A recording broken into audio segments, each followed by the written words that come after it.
Hello बच्चों लोग, तो आज हम स्टार्ट करने जा रहे हैं एडवांस कैपिटल बजटिंग चैप्टर का रिवीजन लेक्चर। एंड इसमें हम लोग सारी चीजें कवर कर लेंगे, इलस्ट्रेशन टीवाई के सब कुछ, और एकदम इजी वे में विदाउट फॉर्मुला विथ लॉजिक अच्छे से कर लेंगे। एंड जो कॉन्सेप्ट हम लोग क्वेश्चन के थ्रू ही करते जाएंगे, सो दैट अपना टाइम बच जाए। ठीक है, चलो स्टार्ट करते हैं इलस्ट्रेशन नंबर 1 से direct. Determine NPV of the project. देखो बोल रहा है कि नेट प्रेजेंट वैल्यू निकालो of the project with the following information. देखो initial outflow of the project, मतलब कि इनिशियली प्रोजेक्ट में जो खर्चा होने वाला है वो 40,000 रुपया का होने वाला है। Annual cash flow from the project without inflation. देखो कभी भी अगर आपको कोई भी कैश फ्लो अगर विदाउट इन्फ्लेशन दिया हुआ है तो आपको क्या करना है, उसको इन्फ्लेशन लगा के वो वाले कैश फ्लो लेके आना है जो विथ इन्फ्लेशन हो। मतलब कि सर अगर विदाउट इन्फ्लेशन दिया रहेगा तो कभी कभी वर्ड यूज किया रहेगा कि ये रियल टर्म्स में, ठीक है, तो आपको नॉमिनल टर्म्स में लाना पड़ेगा, जैसे मैंने आईएफएम में आपको बताया हुआ है। ठीक है, स्टार्ट में वहां पे तो विदाउट इन्फ्लेशन कभी भी दिया रहेगा तो आपको इन्फ्लेशन एडजस्ट करना है। ठीक है, ये 15,000 होने वाला है हर साल, आपको एनुअल कैश फ्लो इतना आने वाला है। ठीक है, यूजफुल लाइफ है कंपनी का जो भी प्रोजेक्ट है 4 ईयर्स है। ठीक है, and the cost of capital including inflation premium of 10% is 12%। बोल रहा है कि तुम्हारा कॉस्ट ऑफ कैपिटल इज 12%, मतलब रेट ऑफ रिटर्न रिक्वायर्ड जो भी है 12% है, तो आपको प्रेजेंट वैल्यू पे लाने के लिए 12% का यूज करना पड़ेगा। एंड इन्फ्लेशन प्रीमियम कितना है, 10% है।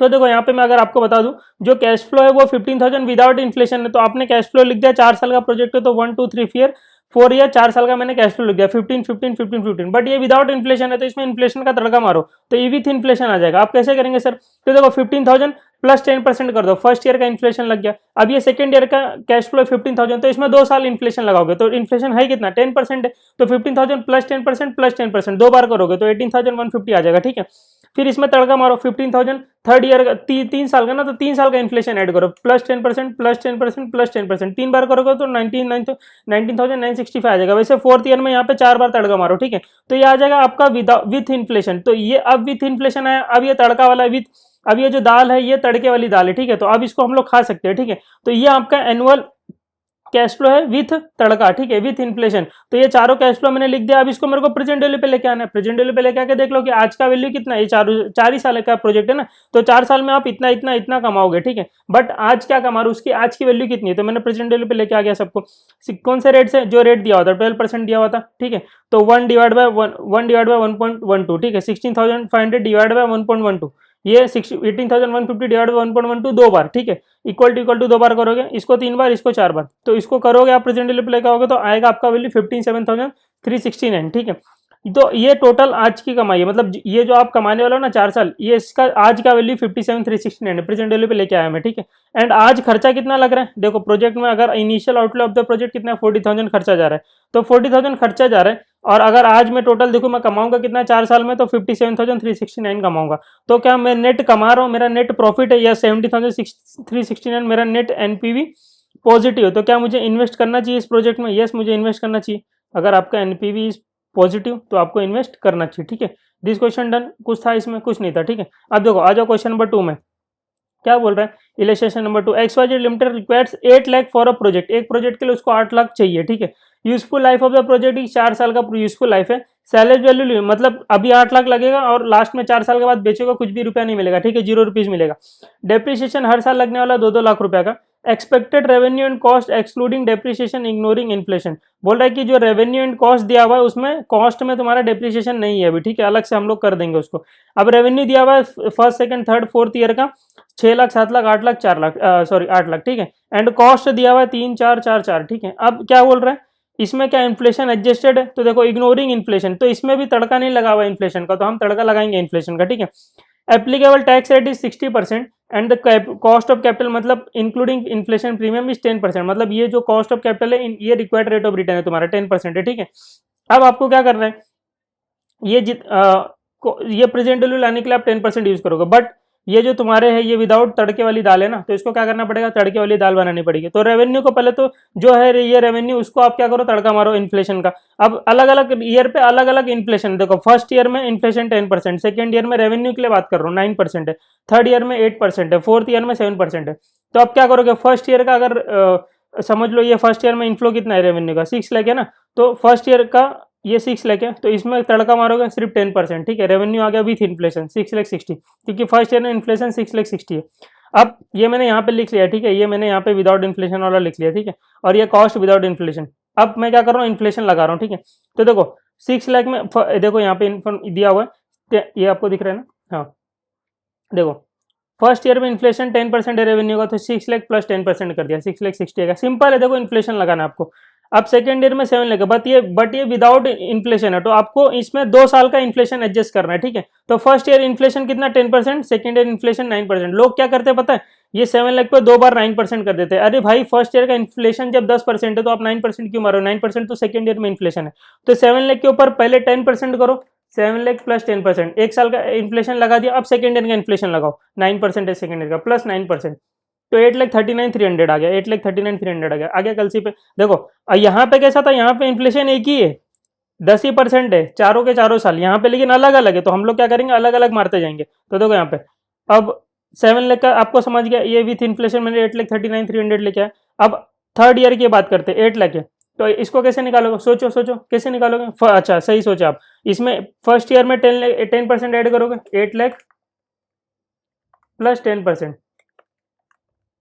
फिर सेकेंड ईयर का 9% प्लस 9% जो अमाउंट आया, फिर जो अमाउंट आया उस पर थर्ड ईयर का इन्फ्लेशन मारो, थर्ड ईयर का कितना 8% प्लस 8%, तो 10,35,936 आ रहा है, ये आ गया आपका, ठीक है, ये आ गया विथ इन्फ्लेशन। अब फोर्थ ईयर में इसमें भी तड़का मारो, लेकिन इसमें 4 साल तक पहुंचना है, ठीक है। तो फर्स्ट ईयर का इन्फ्लेशन 10% है, सेकंड 9, फिर 8, फिर 7, तो इस पर क्या करोगे, पहले 10% ऐड करोगे, तो फर्स्ट ईयर का इन्फ्लेशन एडजस्ट हो गया। सेकंड ईयर के लिए प्लस 9% प्लस 8% प्लस 7%, तो आ गया लास्ट 11,08,452, ठीक है। सेम वे आप कॉस्ट के लिए करोगे, कॉस्ट के लिए यहाँ पे दिया 12, 10, 9, 8, तो पहले 3, ये फर्स्ट ईयर का, ये तो फर्स्ट ईयर के लिए क्या करोगे, यहाँ पे नहीं, यहाँ पे फर्स्ट ईयर के लिए क्या करोगे, सिर्फ 12% ऐड करोगे। अब ये 4 लाख है विदाउट इन्फ्लेशन, इस पे इन्फ्लेशन एडजस्ट करना है 2 साल का, तो फर्स्ट ईयर का इन्फ्लेशन कितना 12% है, सेकंड ईयर का 10% है, तो क्या करोगे 4 लाख प्लस 12%, फिर जो अमाउंट आएगा प्लस 10%, तो ये आ जाएगा 4,92,800, ठीक है।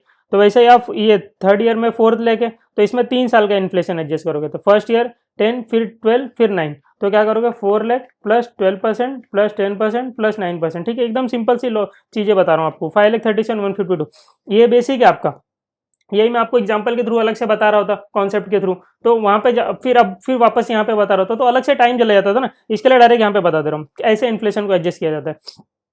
अभी इसमें कॉन्सेप्ट में क्या बोलोगे, inflation all year same, inflation in different year में डिफरेंट इन्फ्लेशन, ये अलग अलग 2 कॉन्सेप्ट बन गए, यहाँ पे एक साथ कर लिया अपन लोग ने, ठीक है। तो टेंशन की बात नहीं, ये सब अलग अलग चीज, लॉजिक लगाओ ना, लॉजिक पे तो सब कुछ हो जाता है, लॉजिक पे दुनिया है। अब देखो ये 4 लाख, ये फोर्थ ईयर है, तो इसमें 4 साल का इन्फ्लेशन मारोगे, ठीक है। तो 4 लाख प्लस 12% करो, प्लस 10% करो, प्लस 9% करो, प्लस 8% करो, तो 4 साल का मैंने किया, तो 5,80,124 आ गया। अब मैं क्या कर रहा हूँ, रेवेन्यू में से कॉस्ट को हटा दे रहा हूँ, ठीक है, तो मेरा नेट प्रॉफिट आ जाएगा। तो अब विथ इन्फ्लेशन वाला लेना, ये दाल वाली तड़का वाली जो दाल बनाई है वो वाला यूज करना, ये विदाउट तड़का वाली तो खाने में अच्छी नहीं लगती, ठीक है। तो रेवेन्यू में से कॉस्ट हटा दिया, तो मेरा आ गया प्रॉफिट, तो मैंने मेरे नेट प्रॉफिट आ गया, मैंने 4 साल का नेट प्रॉफिट यहाँ पे लिख लिया, ठीक है। और तो कुछ किया नहीं अभी तक, तो एकदम सिंपल। अब नेट क्या, ये कॉस्ट में डेप्रिसिएशन था क्या, नहीं था सर, डेप्रिसिएशन वैसे भी लेस नहीं होना चाहिए, हाँ बेटा लेस नहीं होना चाहिए, लेकिन डेप्रिसिएशन लेस करने से मेरा प्रॉफिट कम हो जाएगा, तो मेरा टैक्स बेनिफिट मिल जाएगा, टैक्स, ठीक है। तो मैं टैक्स बेनिफिट लेने के लिए सिर्फ डेप्रिसिएशन को लेस करूंगा, टेंशन मतलब वापस से बाद में ऐड कर दूंगा, ठीक है। तो देखो ये नेट प्रॉफिट मैंने यहाँ पे लिख दिया, फिर अब इसके ऊपर टैक्स मारता तो ज्यादा आता था, ठीक है, बट डेप्रिसिएशन अलाउ होता है ना इनकम टैक्स एक्ट में, तो अलाउ करो ना, यहाँ पे 2 लाख 2 लाख 2 लाख 2 लाख माइनस करो, देखो यहाँ पे 2 लाख डेप्रिसिएशन था ना, 2 लाख कैसे सर आया, देखो नहीं भी दिया होता तो पता चल जाता है, 8 लाख का खर्चा हो रहा है 4 साल के लिए, तो हर साल 2-2 खर्चा होगा, तो डेप्रिसिएशन 2 लाख 2 लाख 2 लाख 2 लाख, ठीक है। तो 1,24,000 1,46,500 ये डेप्रिसिएशन लेस करने के बाद आ गया। अब इसके ऊपर टैक्स मारो, ठीक है, तो टैक्स कम आएगा, 74,400 ये आ गया, ये आ गया। अब वापस से डेप्रिसिएशन को एड बैक कर दो, 2 लाख 2 लाख 2 लाख 2 लाख, क्योंकि ये नॉन कैश एक्सपेंस है ना, ये तो आप वैसे भी माइनस करोगे, यहाँ पे देखो जीरो ईयर में आप 8 लाख माइनस कर रहे हो ना आपका एनपीवी निकालने के लिए, तो ये तो ऑलरेडी ये तो खर्चा तुम्हारा कैपिटल खर्चा है ना, तो ये तो हम लोग क्या देख रहे हैं, हाथ में कितना आ रहा है एक खर्चा, रेवेन्यू कितना आ रहा है, तो ये 2 लाख मैंने डेप्रिसिएशन वापस से एड बैक कर दिया, तो मेरा आ गया 2,49,600, ये कैश फ्लोज आ गए, ठीक है, first second third fourth year का। आपने बिजनेस सोल्यूशन किया होगा तो एकदम इजी लग रहा होगा, ठीक है। अब इसको प्रेजेंट वैल्यू पे लेके आ जाओ, ये 4 साल में अलग अलग अमाउंट कमा रहा हूँ ना, बट इसको प्रेजेंट वैल्यू पे लेके आओ, क्योंकि आज तुम्हारा खर्चा 8 लाख का हो रहा है, तो आज की कमाई कितनी है, तो ये तो 4 साल तक कमाऊंगा, तो बट इसका प्रेजेंट वैल्यू कितना है, तो प्रेजेंट वैल्यू कौन से रेट से खींचोगे, कॉस्ट ऑफ कैपिटल आपका 10% है, ठीक है, तो 10% से इसको खींच लो। कैसे खींचने का सर, देखो 2,49,600 डिवाइड बाय 1.1, तो 2,26,909 है, इसको एम प्लस कर लो। फिर 2,58,600 डिवाइड बाय 1.1, ये तो एक बार हुआ, अब 2 बार, एक बार और इक्वल टू दबाओ, फिर एम प्लस में डालना, ठीक है। अब 3,19,514 डिवाइड बाय 1.1 करो, 1 2 3 बार इक्वल टू क्या, अब एम प्लस में डालना, 3,31,331 डिवाइड बाय 1.1, 1 2 3 4, 4 साल तक था। अब एम प्लस में डालना, तो आ गया आपका 9,06,987 आ रहा है, ठीक है। ये डायरेक्ट मैंने किया, अब फैक्टर यूज करोगे तो 9,06,744 थोड़ा आएगा, 10-50 रुपए का डिफरेंस आएगा, वो बिकॉज ऑफ फैक्टर यूज करने से, ठीक है। तो 9,06,744 आपका प्रेजेंट वैल्यू आ गया, और 8 लाख आज के दिन खर्चा लग रहा है, तो आपका बेनिफिट है कि क्या है, 1,06,000। देखो ना, रेवेन्यू ज्यादा है और कॉस्ट कम, मतलब आज पैसा कम लग रहा है और अपनों को 4 साल में कमाई ज्यादा हो रही है, ठीक है। तो आपका नेट बेनिफिट हो रहा है 1,06,744। तो आपको क्या करना चाहिए, इन्वेस्ट करना चाहिए। हाँ सर, इन्वेस्ट करना चाहिए। तो समझ गए आप क्वेश्चन नंबर 2 डन, पक्का, कुछ तकलीफ? अब देखो, इसमें एक और तरीका मैं बता सकता हूँ। देखो आप क्या कर सकते हो, नेट प्रॉफिट में से डायरेक्ट टैक्स को माइनस कर सकते हो, -60% कर सकते हो। फिर क्या करो, जो डेप्रिसिएशन है ना, उसका टैक्स बेनिफिट जो मिलता है, जैसे 2 लाख के ऊपर टैक्स बेनिफिट आपको मिलेगा 60%, 1,20,000, वो ऐड कर दो। देखो कैसे होगा, बता रहा हूँ। जैसे ये फर्स्ट वाला केस ले लेता हूँ, तो ये 3,24,000 था, इसमें लेस कर दो 60%। अब कोई डेप्रिसिएशन लेस करना भूल गया तो क्या करेगा, 3,24,000 माइनस 60%, तो ये हो गया 1,29,600। अब क्या करो, टैक्स का बेनिफिट ले लो। टैक्स का बेनिफिट कितना मिलता था, 2 लाख अगर पीएनएल डेबिट में जाएगा तो कितना बेनिफिट मिलेगा टैक्स का, तो 2 लाख के ऊपर 60%, आपको 1,20,000 का बेनिफिट मिलेगा, 1,20,000 ऐड कर दो वापस से, तो ये कितना हो जाएगा, 2,49,600। देखो यही आ रहा है कैश फ्लो, यहाँ पे भी यही, यहाँ पे भी है, यही यहाँ पे भी है, ठीक है। तो आप ऐसा भी कर सकते हो, वैसा भी कर सकते हो, लेकिन मैं तो देखो सिंपल सी बात है, आपका सिली मिस्टेक नहीं होना चाहिए, तो ये मिस्टेक ना हो उसके चक्कर में सिंपल वे में अपन कर लेंगे, ठीक है। तो ये अपना हो गया क्वेश्चन नंबर 2, ठीक है, डन। कुछ तकलीफ इसमें, कुछ नहीं तकलीफ। चलो अब क्वेश्चन नंबर 3 करते हैं। क्या बोल रहा है क्वेश्चन नंबर 3 में, possible net cash flow of project A and B at the end of first year and their probabilities are given below. बोल रहा है कि प्रोबेबिलिटी दिया हुआ है, कैश फ्लो दिया हुआ है, डिस्काउंट रेट दिया हुआ है 10%, for both the project initial investment is 10,000। दोनों प्रोजेक्ट है, प्रोजेक्ट बी, दोनों दो की बात कर रहा है, दोनों प्रोजेक्ट में 10-10 हजार लगने वाला है, ठीक है। Calculate the expected net present value for each project, state which project is preferable. बोल रहा है कौन सा प्रोजेक्ट प्रीफरेबल है, सिंपल से बता दो आप, ठीक है।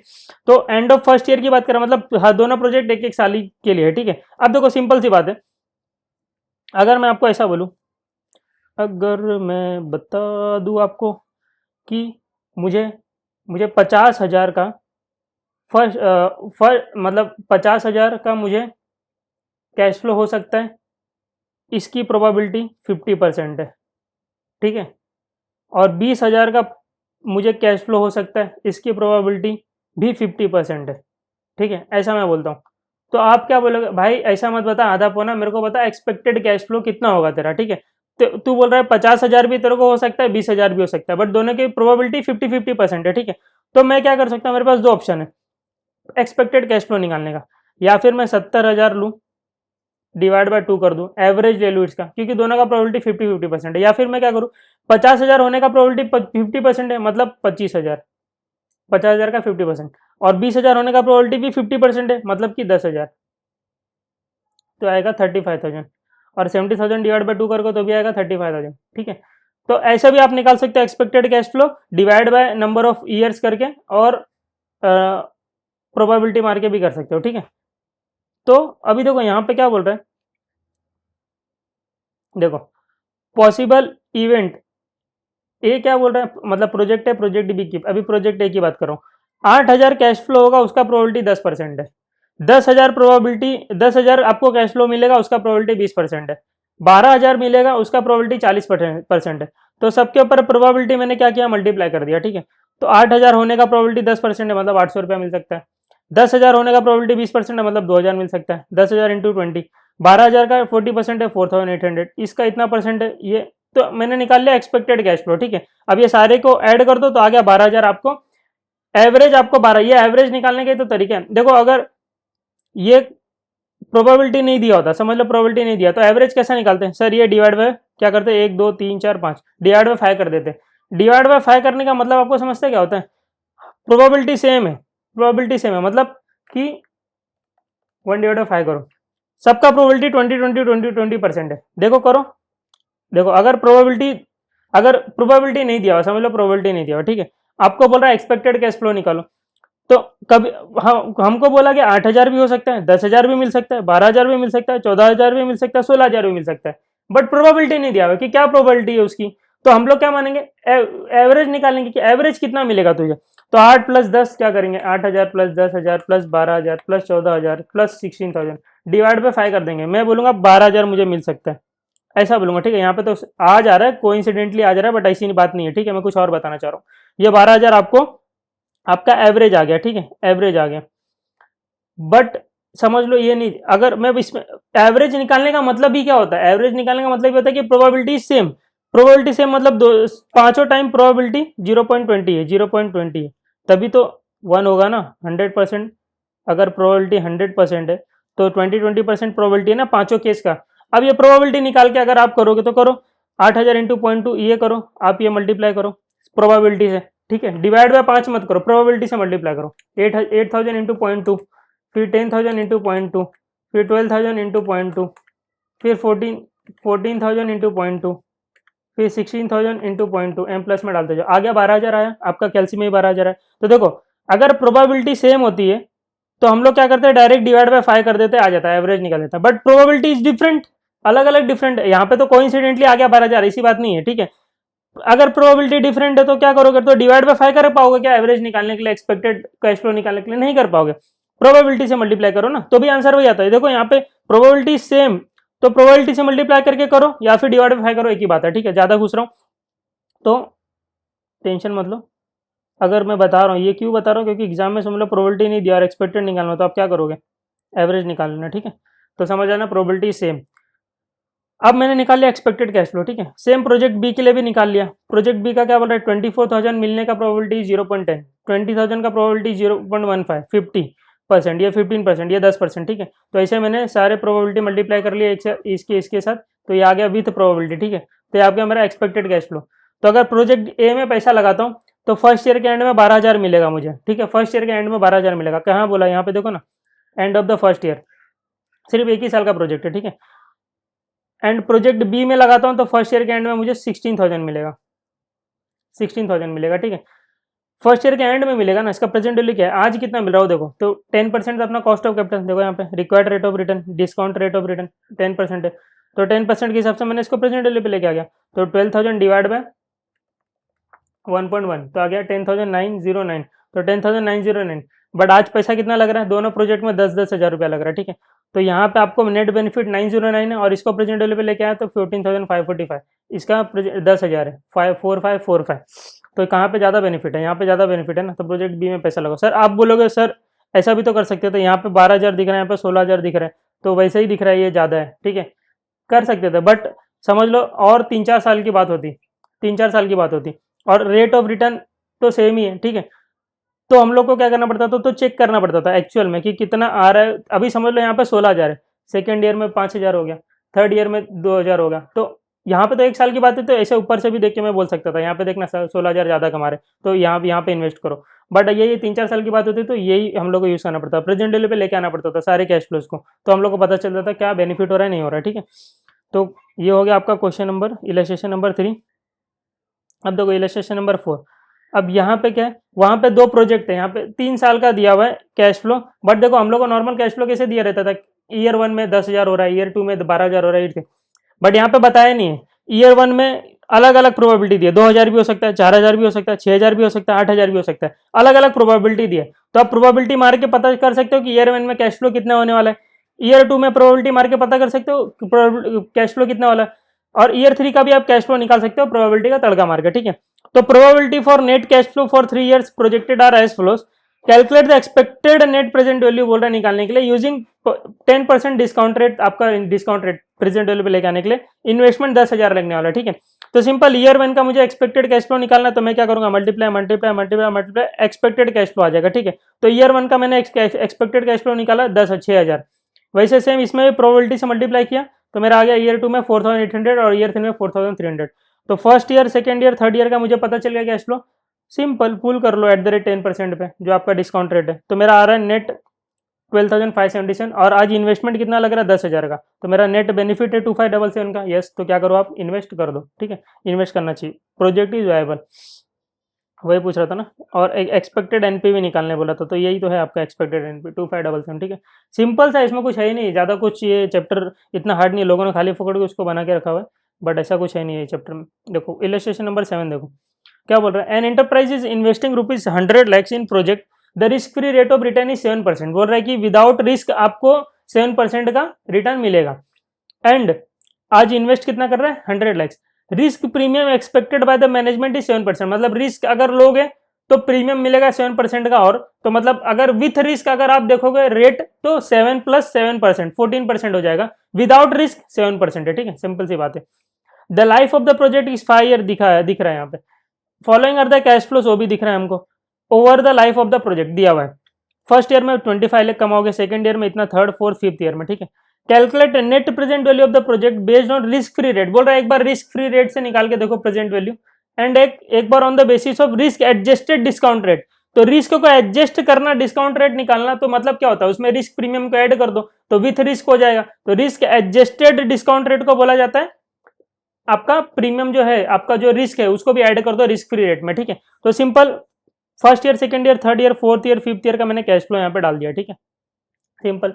विदाउट रिस्क भी एक बार बोला, रिस्क फ्री रेट तो रिस्क फ्री रेट तो 7% है, तो 7% से एक बार मैंने इसको प्रेजेंट वैल्यू पे लेके आ गया। ठीक है, कैसे करेंगे, 25 डिवाइड बाय 1.07 एम प्लस में कर दो, 60 डिवाइड बाय 1.07 दो बार करो, एम प्लस में डाल दो, या तो फिर आप फैक्टर निकाल लो। फैक्टर कैसे निकालेंगे सर, 1 डिवाइड 1.07, 1 डिवाइड 1.07 दो बार, तो फर्स्ट ईयर का फैक्टर क्या आएगा, 1 डिवाइड 1.07 0.935, सेकेंड ईयर का क्या आएगा, इक्वल टू एक बार और दबा दो 0.873। ठीक है, तो इससे डायरेक्ट मल्टीप्लाई करते जाओगे, ये फैक्टर से तो भी आता जाएगा। ठीक है, तो ये सिंपल है। प्रेजेंट वैल्यू अभी यहाँ पे बताऊंगा मैं तो और लंबा हो जाएगा। प्रेजेंट वैल्यू तो पता है ना, अरे सिंपल सी बात है, एक रुपया 7% के हिसाब से 1.07 हो जाता है। देखो ना, 1 + 7% करो, ₹1 1.07 होता है, तो 25 रुपये है ना एक साल बाद का। तो आज कितना होगा, तो क्या हो रहा है, 25 × 1 डिवाइड 1.07, तो यही फैक्टर बना ना, 1 डिवाइड 1.07। सेकंड ईयर में क्या होगा, और प्लस 7% होगा, तो 1 डिवाइड 1.07 दो बार। ठीक है, चलो ये प्रेजेंट वैल्यू तो मैं हर एक लेक्चर में बताता हूँ आपको। चलो सिंपल, ठीक है, तो एक बार 7% के हिसाब से खींचा तो मेरा आ गया 244.37। ठीक है, एक बार करोगे आप लोग आ जाएगा। फिर इन्वेस्टमेंट कितना लग रहा है, 100 lakhs का लग रहा है, तो मेरा अर्निंग होने वाला है 244.37 का, और इन्वेस्टमेंट 100 लाख का, तो मेरा नेट अर्निंग कितना होगा, 144.37। ठीक है, सिंपल, ये समझ में आया आपको। क्या क्या मैंने टोटल अर्निंग, तो देखो ये अर्निंग है 25, 75, 80, 65। ठीक है, बट उसका प्रेजेंट वैल्यू अगर मैं निकालूंगा तो 244.37 होने वाला है। 5 साल में आप जो अर्निंग करने वाले हो उसका आज का वैल्यू 244.37 है, ये बोलता है प्रेजेंट वैल्यू।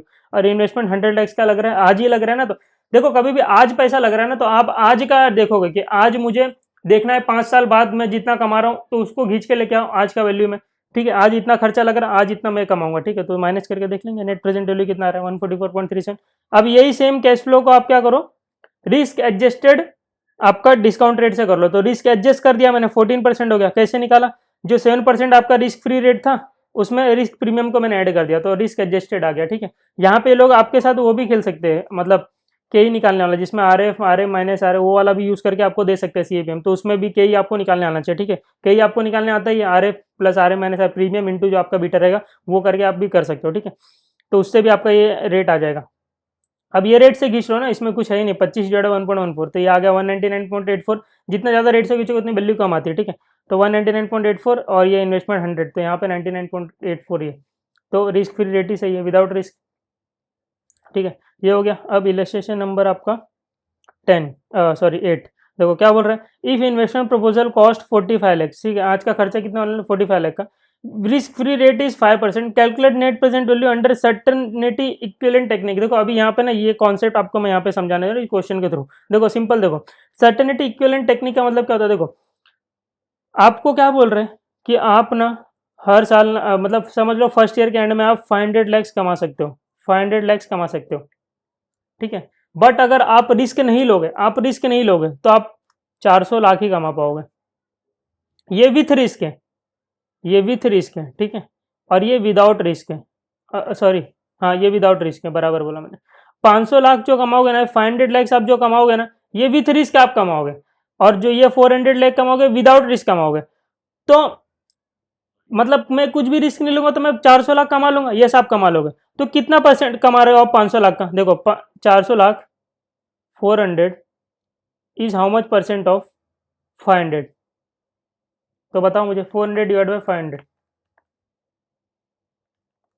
80%, 80%। ठीक है, तो अगर मैं ऐसा बोलूं 500 लाख तो आप कमाओगे विथ रिस्क, 500 लाख तो आप कमाओगे विथ रिस्क, बट सर्टेनिटी मतलब मुझे इतना तो पैसा पक्का मिलेगा, सर्टन है, उतना अमाउंट इज सर्टन है 0.8, मतलब ये अब तो मैं ऐसा बोलूँ 80% तो मुझे पैसा मिलेगा ही मिलेगा अगर मैं रिस्क नहीं लेता हूं तो 80% तो आपको पैसा मिलेगा ही मिलेगा। दैट इज 500 का 80%, दैट इज 400, यही 400 मैं बोल रहा था यहाँ पे, लाइक विदाउट रिस्क।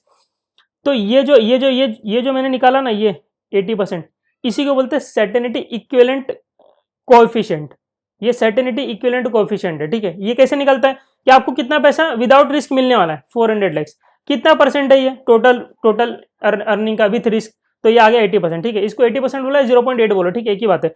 तो ये आपका यहाँ पे इस क्वेश्चन में यूज होने वाला है कि अब देखो सर अगर ये कैश फ्लो जो है वो हम लोग विदाउट रिस्क लेने वाले, तो जो प्रेजेंट वैल्यू खींचेंगे वो जो रेट लेंगे डिस्काउंटिंग रेट, वो भी विदाउट रिस्क वाला होना चाहिए। हाँ, विदाउट रिस्क वाला ही होना चाहिए। तुम्हारा जब कैश फ्लो ही विदाउट रिस्क वाला है तो तुम जो खींचोगे रेट से वो भी तो विदाउट रिस्क वाला होना चाहिए। ये आप ध्यान रखना, ये दो इंपॉर्टेंट चीजें है सर्टेनिटी वाले में, ठीक है। तो चलो अब ये मैंने कॉन्सेप्ट आपको समझा दिया यहाँ पे, अब आपको ये क्वेश्चन कर सकते हो। देखो सुनो, तो यहाँ पे सर्टेनिटी इक्विवेलेंट टेक्निक से निकालने बोला। देखो एक्सपेक्टेड कैश फ्लो 10 लाख या 15 लाख है सेकंड ईयर में, थर्ड ईयर में 20 लाख है, फोर्थ ईयर में 25 लाख है। बट सर्टेनिटी इक्विवेलेंट कोएफिशिएंट ये बोलता है कि ये 10 लाख में से 0.90 मतलब 90% आप सर्टन हो, इतना पैसा तो आपको मिलेगा, मतलब विदाउट रिस्क। 15 लाख में से 0.85% आपको मिलेगा, 85% आपको विदाउट रिस्क मिलेगा। तो मैंने यहाँ पे निकाल लिया कि 10 लाख में से 90% मतलब विदाउट रिस्क मुझे 9 लाख तो मिलने वाला ही है। 15 लाख का 85% मैंने कोएफिशिएंट ये जो निकाला हुआ है ना, ये कैसे निकलता अभी मैंने बताया था। तो ये 12,75,000 में तो विदाउट रिस्क मुझे मिलेगा ही मिलेगा। फिर 20 लाख का यहाँ पे दिया 0.82 एंड 0.78, तो यहाँ पे 0.82 मतलब 20 लाख का 82% तो मुझे विदाउट रिस्क मिलेगा ही मिलेगा, ठीक है। सेम यहाँ पे 90,50,000, तो ये आपको समझ गया। अब ये कैश फ्लो मेरे काम का है, ये कैश फ्लो मेरे काम का नहीं है, क्योंकि मैं कौन सी टेक्निक यूज कर रहा हूँ, सर्टेनिटी इक्विवेलेंट टेक्निक। मैं सर्टन कौन सा अमाउंट है वो देख रहा हूँ, और यहाँ पे आप देखोगे तो ध्यान से रिस्क फ्री रेट ही दिया हुआ है। अगर विदाउट रिस्क वाला मतलब विथ रिस्क वाला अगर दिया होता तो मैं वो नहीं यूज करता था, मैं रिस्क फ्री रेट ही यूज करूंगा। आपको अगर क्वेश्चन में बहकावे के लिए अगर रिस्क प्रीमियम भी दे दिया, विथ रिस्क वाला भी दे दिया, तो वो मत यूज करना, रिस्क फ्री रेट ही यूज करना, क्योंकि आपका जो कैश फ्लो है ये विदाउट रिस्क है, ठीक है। तो ये सारे कैश फ्लो विदाउट रिस्क है, तो इसको प्रेजेंट वैल्यू पे लाने के लिए आप क्या यूज करोगे, विदाउट रिस्क ही यूज करोगे। तो विदाउट रिस्क को रिस्क फ्री रेट बोलते हैं, विदाउट रिस्क। तो 5% से आप इसको पुल कर लो, ठीक है। तो ये आपका present 9 lakh divide by 1.05, 12,75,000 divide by 1.05 दो बार, 16,45,000 40,000 डिवाइड बाय 1.05 तीन बार, 1 2 3 इक्वल टू दबा देना, 19,50,000 डिवाइड बाय 1.05 1 2 3 4 बार दबा देना, तो आ जाएगा 50,34,516। आज पैसा कितना लगने वाला है, 45 लाख। तो ये सारे कैश फ्लो आज 50,34,516 एंड आपका पैसा लगने वाला 45 लाख। नेट कितना हमारे 534,569, ठीक है। तो ये आपका आ गया नेट प्रेजेंट वैल्यू। तो हमने इलस्ट्रेशन नंबर 8 कर लिया। चलो अब स्टार्ट करते हैं इलस्ट्रेशन नंबर 6। देखो इंपॉर्टेंट इलस्ट्रेशन है, देखो ध्यान से। Calculate coefficient of variation of a project A and be based on the following information. चलो कोएफिशिएंट ऑफ वेरिएशन का मतलब क्या होता है कि 1 रुपया कमाने के लिए क्या रिस्क लग रहा है, ठीक है। तो तुम्हारे पास इनफ्लो भी होना चाहिए, कितना इनफ्लो हो रहा है और कितना रिस्क लग रहा है, ठीक है, तो वो होना चाहिए आपके पास, ठीक है। चलो हम लोग निकालेंगे अभी, ध्यान ध्यान से देखो, अच्छे समझ में आ जाएगा। प्रोजेक्ट ए का प्रोजेक्ट बी का कैश फ्लोज दिया हुआ है 10,000 12,000 14,000 16,000 18,000, ये पांचों में से कोई भी कैश फ्लो हो सकता है, सबकी प्रोबेबिलिटी अलग अलग है, 10% 20%। तो क्या मैं एक्सपेक्टेड कैश फ्लो निकाल सकता हूँ, हाँ निकाल सकता हूँ। 10,000 होने का प्रोबेबिलिटी 10% है, 12,000 होने का प्रोबेबिलिटी 20% है, 14,000 होने का प्रोबेबिलिटी 40% है। तो ऐसे में मल्टीप्लाई कर लूंगा तो मेरे क्या आ जाएगा, एक्सपेक्टेड कैश फ्लो आ जाएगा, ठीक है। तो यहाँ पे मैंने वही किया हुआ है, प्रोजेक्ट ए का multiply multiply plus plus plus करके मैंने निकाल दिया। एक्सपेक्टेड कैश फ्लो मेरा प्रोजेक्ट ए का 14,000 आ गया, ठीक है। एंड प्रोजेक्ट बी का भी सेम कैश फ्लोज दिया हुआ, प्रोबेबिलिटी दिया, तो मैं मल्टीप्लाई करके क्या लेके आ जाऊंगा, एक्सपेक्टेड कैश फ्लो लेके आ जाऊंगा।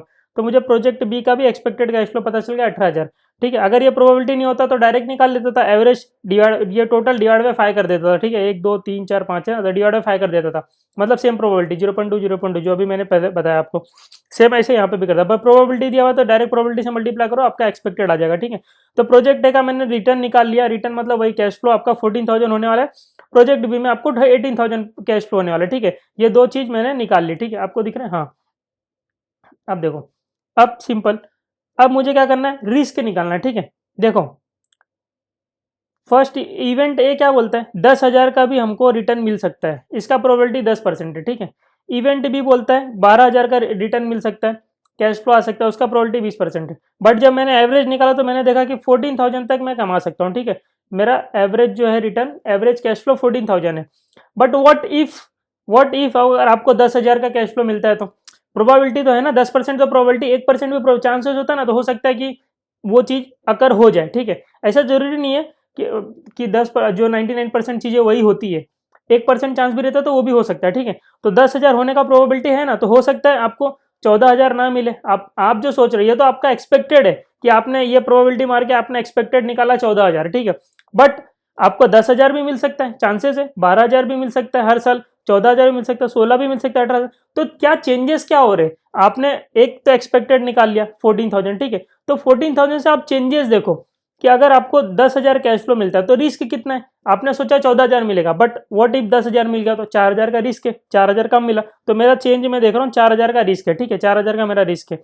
अगर 12,000 मिलता है तो मैंने तो सोचा था 14,000, बट मिल रहा है 12,000, तो 2,000 का रिस्क यहाँ पे आ गया, तो 2,000 का रिस्क है, ठीक है।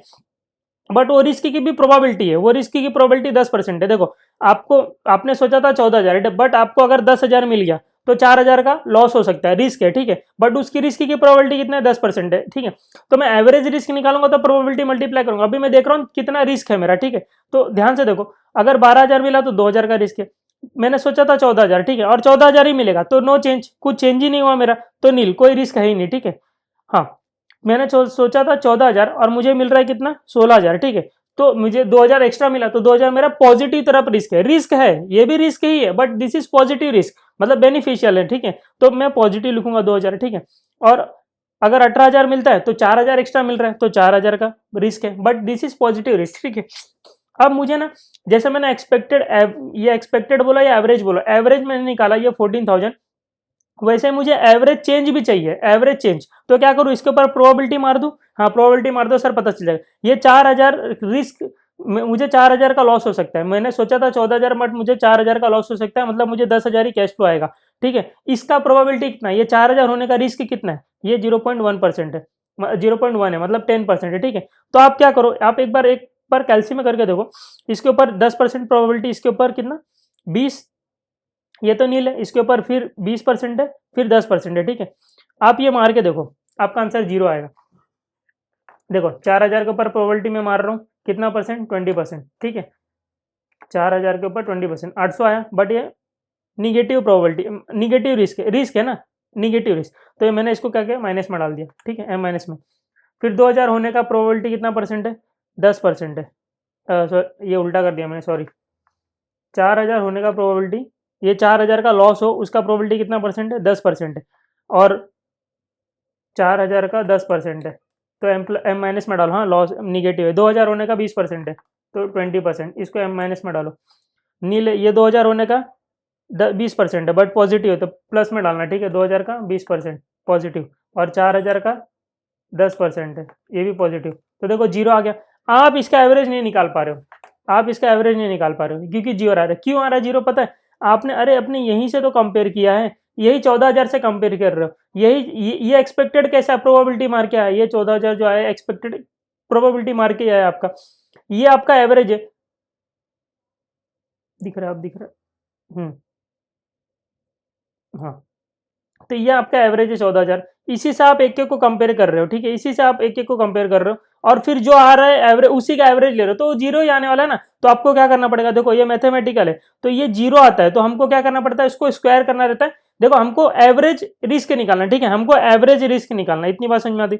तो मैं इसको एवरेज करने के लिए क्या करूंगा, डिवाइड बाय 5 नहीं कर सकता, क्योंकि सबका प्रोबेबिलिटी अलग अलग है, प्रोबेबिलिटी सेम होता तो डिवाइड बाय 5 कर सकता था, बट प्रोबेबिलिटी मारा तो आंसर 0 आ रहा है, तो मुझे एवरेज करने के लिए क्या करना पड़ेगा। अब ये निगेटिव है, इसके लिए 0 आ जा रहा है, क्योंकि ये दोनों निगेटिव इसके आगे सामने, पॉजिटिव के सामने क्या बोलते हैं इसको, कट जा रहे, तो ये पॉजिटिव 0 हो जा रहा है, ठीक है। तो मुझे क्या करना चाहिए ऐसे केस में, इसको पॉजिटिव बनाना है। पॉजिटिव बनाने के लिए एकमात्र उपाय कि आप उसका क्या कर दो, स्क्वायर कर दो, ठीक है। तो अभी देखो यहाँ पे ये ऑटोमेटिक यहाँ पे भी 0 हो रहा है, बट ये कभी कभी 0 नहीं होता है, प्रोबेबिलिटी वाले केस में खास करके। प्रोबेबिलिटी जब सेम होती है ना तभी ये 0 हो सकता है, बट प्रोबेबिलिटी सेम नहीं फिर भी ये 0 हो रहा है, मतलब कभी कभी होता है। अदरवाइज ये दोनों, ये 0 कब होगा, प्रोबेबिलिटी मल्टीप्लाई करने के बाद ही 0 होता है, ठीक है। बट जहां पे प्रोबेबिलिटी सेम होती है वहां पे ये 0 होता है, ऑटोमेटिक 0 होता है, ये प्लस माइनस करके 0 ही हो जाता है, ठीक है। अब ये नहीं आ रहा है एवरेज मेरा, तो मैं क्या कर रहा हूँ, इसका स्क्वायर कर दे रहा हूँ। मैंने स्क्वायर कर दिया, ठीक है, स्क्वायर करते ही ये सारी चीजें पॉजिटिव हो गई, ठीक है, पॉजिटिव हो गई। अब मैं इसके ऊपर प्रोबेबिलिटी मार सकता हूँ, ठीक है। अब मैंने प्रोबेबिलिटी इसके ऊपर मार दिया, तो मेरा आ गया change square into probability, but अभी भी ये जो चेंजेस आया ना, ये मेरे काम का चेंजेस नहीं है, क्योंकि मुझे ना ये तो स्क्वायर रूट करके आया है। तो ये मैं ऐसा बोल सकता हूँ, ये जो रिस्क है ये स्क्वायर वाला रिस्क है, ठीक है, इसको वेरिएंस बोला जाता है इंग्लिश में, इसको वेरिएंस बोला जाता है, बट ये स्क्वायर वाला रिस्क है। मुझे ना सिंपल फॉर्मेट चाहिए, जो डेविएशन हुआ है ना उसका स्टैंडर्ड फॉर्मेट चाहिए। ये पहले तो मैंने डेविएशन निकाला, ठीक है, बट ये मुझे एवरेज डेविएशन चाहिए था। डेविएशन मतलब चेंजेस, ठीक है, इंग्लिश में दूसरा नाम डेविएशन। तो मुझे चेंजेस चाहिए थे, बट एवरेज चेंजेस चाहिए थे। जैसे मैंने एवरेज रिटर्न निकाला ना यहाँ पे 14,000 18,000, वैसे मुझे एवरेज चेंजेस चाहिए था, बट आया नहीं। तो मैंने क्या किया, स्क्वायर करके एवरेज चेंजेस निकाल लिए। बट ये स्क्वायर वाला एवरेज, सॉरी, ये स्क्वायर वाला डेविएशन है, ठीक है, तो इसको वेरिएंस बोला जाता है। बट मुझे स्टैंडर्ड फॉर्मेट ऑफ डेविएशन चाहिए, तो मैं क्या करूंगा, इसको रूट ले लूंगा, इसको रिटर्न ले लूंगा। वहां जाने के लिए मैंने क्या किया, स्क्वायर किया, क्योंकि सॉल्व नहीं हो पा रहा था, जीरो आ रहा था, ठीक है। तो मैंने स्क्वायर किया। अब वापस से अपने घर पे आना है, ठीक है, तो वापस इसका रूट ले लो। जब रूट ले लोगे तो क्या हो जाएगा, स्टैंडर्ड डेविएशन उसके लिए नाम ले लेगा, standard format of deviation. This is deviation, ये भी डेविएशन है, बट ये स्क्वायर रूट वाला डेविएशन है। तो मैं क्या कर रहा हूँ, इसको वापस अपने घर पे लेके आ जा रहा हूँ, तो वापस से रूट ले लो। तुम वहां जाने डेविएशन निकालने के चक्कर में रूट तुमको स्क्वायर करना पड़ा। अब घर पे आना तो वापस से इसका क्या कर लो, स्क्वायर रूट ले लो। तो स्क्वायर किया तो स्क्वायर रूट ले लिया, ठीक है। तो ये आ गया मेरा डेविएशन, मेरा चेंजेस आ गया जो मुझे निकालना था। तो एवरेज चेंजेस 2190, देखो यहाँ पे आपको दिख रहा होगा कि ये 14,000 है, तो कभी चेंजेस 4,000 से हो जा रहे हैं, कभी चेंजेस 2,000 से हो जा रहे हैं, फिर पॉजिटिव 2,000, पॉजिटिव 4,000। तो एवरेज चेंजेस क्या होगा, तो एवरेज चेंजेस इज 2190.90। सेम आप प्रोजेक्ट बी के साथ करोगे, सेम प्रोजेक्ट बी के साथ करोगे कि देखो यहाँ पे आपका एवरेज आपको मिलने वाला कितना है, 18,000, ठीक है। बट अगर इफ व्हाट इफ 26,000 मिला, तो 26,000 मिला तो अच्छी बात है, पॉजिटिव तरफ रिस्क है, तो पॉजिटिव रिस्क 18,000 का, 18,000 मिलने वाला, सोच रहे थे 18,000 मिलेगा, बट 26,000 मिल गया, तो 8,000 एक्स्ट्रा, ठीक है। सेम व्हाट इफ 22,000 मिल गया, तो 4,000 पॉजिटिव तरफ रिस्क है, ठीक है। रिस्क है, पॉजिटिव निगेटिव जो भी हो, रिस्क है ना, पॉजिटिव भी होगा तो भी से अच्छी बात है, निगेटिव होगा तो भी अच्छी बात है। ये नील, ठीक है, क्योंकि यहाँ पे 18,000 हो गया, 14,000 हुआ तो 4,000 निगेटिव साइड, और यहाँ पे 8,000 निगेटिव साइड, तो ठीक है। सेम मैंने यहाँ पे लिख दिया, बट ये भी आप प्रोबेबिलिटी से मल्टीप्लाई करोगे जीरो आएगा, तो मैंने स्क्वायर कर दिया इसका, ठीक है। अब सबका मैंने स्क्वायर किया, अब प्रोबेबिलिटी से मल्टीप्लाई करो तो अब ये आंसर आएगा, ठीक है। तो अब ये डेविएशन है, बट ये स्क्वायर वाला डेविएशन है, तो मुझे क्या करना है, वापस घर वापसी करो इसका, ठीक है। तो क्या करो, स्क्वायर रूट ले लो, तो ये आ गया स्टैंडर्ड डेविएशन 4195.23। तो मैंने प्रोजेक्ट 10 प्रोजेक्ट बी का चेंजेस निकाल लिया। देखो प्रोजेक्ट ए का एवरेज चेंजेस 2190.90 और एवरेज चेंजेस 4195.23। देखो ना, आप सर बोलोगे सर आप एवरेज तो ऐसे भी निकाल सकते हो डिवाइड बाय 5 करके, बट ये डिवाइड बाय 5 कब करोगे, जब इसको टोटल करके डिवाइड बाय 5 करोगे। अब टोटल नहीं करेंगे यहाँ पे, क्योंकि सबका प्रोबेबिलिटी अलग अलग है, तो प्रोबेबिलिटी से मल्टीप्लाई करोगे तो जीरो हो जा रहा है, डिवाइड बाय कैसे करो, नहीं कर पाओगे ना। तो आप क्या करो, एवरेज निकालने के लिए स्क्वायर करके किया जाता है, ठीक है, कभी भी। तो आपका स्टैंडर्ड डेविएशन आ गया यहाँ पे, और एवरेज रिटर्न आ गया 14,000 और 18,000। आपने निकाला था ना एक्सपेक्टेड रिटर्न, एक्सपेक्टेड रिटर्न मतलब वही कैश फ्लो। तो 14,000 और 18,000, और यहाँ पे स्टैंडर्ड डेविएशन है 210। तो कोएफिशिएंट ऑफ वेरिएशन क्या बोलता है, देखो यहाँ पे 14,000 कमाने के लिए, 14,000 कमाने के लिए मेरा रिस्क 2190.90 का, ठीक है। क्योंकि 2190 आप पॉजिटिव साइड भी बोल सकते हो, नेगेटिव साइड भी बोल सकते हो। पॉजिटिव साइड मतलब मेरा मेरा जो रिस्क है वो ऐसा है, 14,000 है ना, तो मैं ऊपर की तरफ भी जा सकता हूँ, कितना, प्लस 2190, तो 14,000 16,190, ठीक है। और नीचे की तरफ भी जा सकता हूँ 12,190.90। ये बोलता है स्टैंडर्ड डेविएशन, मतलब आप ऊपर भी जा सकते हो, कि कितना कितना ऊपर जा सकते हो, 2190.90, ये मैक्सिमम है 16,190, और नीचे भी आ सकते हो 12,190, ठीक है। ये ऐसा बता रहा है स्टैंडर्ड डेविएशन। तो ये आपका एवरेज है, ठीक है, एवरेज है ये आपका। अब 14,000 के रिटर्न के सामने, 14,000 के कैश फ्लो के सामने आपका 2190.90 का रिस्क है, ठीक है। तो ₹1 के कैश फ्लो के सामने, मतलब ऐसा आप समझो कि 14,000 के रिटर्न के सामने 2190.90 का रिस्क है। तो ₹1 कमाने के लिए, ₹1 के कैश फ्लो के सामने, ₹1 की रिटर्न के सामने कितना रिस्क होगा, क्रॉस मल्टीप्लाई करो तो 0.1565, यही मैंने यहाँ पे लिखा हुआ है, ठीक है। सेम वे में वहां पे जाओगे, 18,000 कमाने के लिए 4195.23, 18,000 कमाने के लिए 4195.23 का रिस्क है। तो ₹1 कमाने के लिए कितना रिस्क है, 0.2331। तो this is your coefficient of variation. तो प्रोजेक्ट ए में अगर आप देखोगे ना, तो ₹1 कमाने के लिए रिस्क 0.1565 है, कम रिस्क है। प्रोजेक्ट बी में देखोगे तो ₹1 कमाने के लिए ना 0.2331 का रिस्क है, मतलब यहाँ पे रिस्क ज्यादा है। तो भले प्रोजेक्ट ए का रिटर्न कम है 14,000, बट यहाँ रिस्क तो कम है, और यहाँ पे रिटर्न ज्यादा तो रिस्क ज्यादा। तो वही बोलता है ना, जहां पे रिस्क ज्यादा वहां पे रिटर्न ज्यादा, जहां पे रिस्क कम वहां पे सॉरी रिस्क रिटर्न कम वहां पे रिस्क भी कम, रिस्क कम तो रिटर्न भी कम। तो अगर आप देखोगे, अगर आप रिस्क नहीं लेना चाहते हो तो आपको प्रोजेक्ट ए लेना चाहिए। प्रोजेक्ट ए आपको एक्सेप्ट करना चाहिए, बिकॉज यहाँ पे 1 रुपया कमाने के लिए रिस्क कम है, वेयर एज यहाँ पे 1 रुपया कमाने के लिए भी रिस्क यहाँ पे ज्यादा है, 0.2331 है। ठीक है, अगर दोनों का कैश फ्लो सेम होता था ना, मतलब यहाँ पे 14,000 यहाँ पे भी 14,000 है, तब मैं अच्छे से कंपेयर कर पाता था। मैं बोलता था भाई यहाँ पे भी 14,000 कमा रहा हूँ, यहाँ पे भी 14,000 कमा रहा हूँ, तो यहाँ पे 1 रुपए के लिए रिस्क में क्यों ज्यादा लूँ, यहाँ पे क्यों ज्यादा लूँ रिस्क, मैं ये 14,000 ही दोनों जगह कमा रहा हूँ, तो प्रोजेक्ट ए लूंगा ना मैं। बट यहाँ पे दोनों केस में देखो, प्रोजेक्ट ए प्रोजेक्ट बी का कैश फ्लो अलग अलग है, तो सिंपल सी बात है यार, जब कैश फ्लो अलग है तो तुम्हारा रिस्क भी ज्यादा ही रहेगा ना, रिस्क भी अलग ही रहेगा। तुमको ज्यादा कमाना तो ज्यादा रिस्क लो, कम कमाना तो कम रिस्क लो, सिंपल सी बात है। बट ऐसे ने आंसर दिया कि प्रोजेक्ट ए ले लो क्योंकि प्रोजेक्ट ए का रिस्क कम है, तो ये ऐसे कंपेयर थोड़ी होता ना भाई, ऐसे ऐसे कंपेयर किया जाता है क्या? जब कैश फ्लो सेम हो तो अलग बात है, कैश फ्लो अलग अलग है तो रिस्क जहाँ, सिंपल सी बात है ना, अब कौन समझे। ठीक है, तो आपको ये समझ में आ गया, ऐसे ने बोला। अब इसने पूछा था कैलकुलेट कोएफिशिएंट ऑफ वेरिएशन, और उसके बेसिस पे बता दो प्रोजेक्ट है प्रोजेक्ट बी कौन सा अच्छा है। ठीक है, हमने बता दिया, कैलकुलेट करने बोला था, कैलकुलेट करके दे दिया। ठीक है, चलो अब आप क्वेश्चन नंबर अगर 5 देखोगे ना, तो प्रोजेक्ट है प्रोजेक्ट भी दिया हुआ और पूछ रहा है स्टैंडर्ड डेविएशन और वेरिएंस निकालना, जो अभी मैंने निकाला ना यहाँ पे, ये वेरिएंस निकाला, फिर स्टैंडर्ड डेविएशन निकाला, यही निकालने वाला, तो यही सिर्फ फिगर चेंज है, सिर्फ फिगर चेंज है, ये सेम है, सिर्फ फिगर चेंज है। देखो, तो आपको यहाँ पे कोएफिशिएंट ऑफ वेरिएशन तक तो जाना नहीं, उसका आधा पार्ट है, तो मैं यहाँ पे क्यों कर रहा हूँ, डोंट डू, एग्जाम टाइम पे भी इसको ऐसा कट मार के रख दो, करने की जरूरत नहीं है। क्वेश्चन नंबर 6 कर रहे हो ना, तो 5 करने की जरूरत नहीं है, ये सब तो टाइम आपका बचाएगा ना। 7 अपन ने कर लिया, 8 भी कर लिया। चलो क्वेश्चन नंबर 9 देख लेते हैं, वेरी इंपॉर्टेंट क्वेश्चन है, देखो ध्यान से देखो। क्वेश्चन नंबर 9 क्या बोल रहा है, इनिशियल कैपिटल कॉस्ट, आज मतलब खर्चा होने वाला है 400 करोड़ का। ठीक है, annual unit sales is 5 crore, हर साल मैं 5 करोड़ का यूनिट बेचूंगा, 5 करोड़ यूनिट बेचूंगा। ठीक है, सेलिंग प्राइस पर यूनिट, एक यूनिट बेचूंगा 100 रुपए में, एंड वेरिएबल कॉस्ट लगने वाला 50 रुपया per unit, fix cost per year लिखा हुआ है, ध्यान से देखना, सेलिंग मिस्टेक कर देते, 50 करोड़ का फिक्स कॉस्ट दिया हुआ है। ठीक है, डिस्काउंट रेट 6%, मतलब प्रेजेंट वैल्यू पे लेके आने के लिए 6% का यूज करोगे। Calculate the net present value, net present value निकालने बोल रहे हैं, तो सेल्स कितना होगा, सेलिंग देखो, आज खर्चा लगने वाला 400 करोड़, और प्रोजेक्ट कितने साल के लिए, consider the life of the project is 3 years. ठीक है, तो हर साल आपको जो जो अर्निंग होगी उसको क्या करोगे, प्रेजेंट वैल्यू पे लेके आओगे, फिर माइनस कर दोगे आज के खर्चे से। ठीक है, हर साल आप कमाओगे कितना, तो सेल्स करोगे 100 रुपया का, 5 करोड़ यूनिट बेचोगे। ठीक है, तो एक यूनिट बेचोगे तो 100 रुपया, तो 5 करोड़ यूनिट बेचोगे तो कितना, 500 करोड़। एग्जाम में ऐसा लिख देने का, अमाउंट इन करोड़, तो बार बार करोड़ लिखने की जरूरत नहीं है। ठीक है, इतना समझ जाएगा इसे।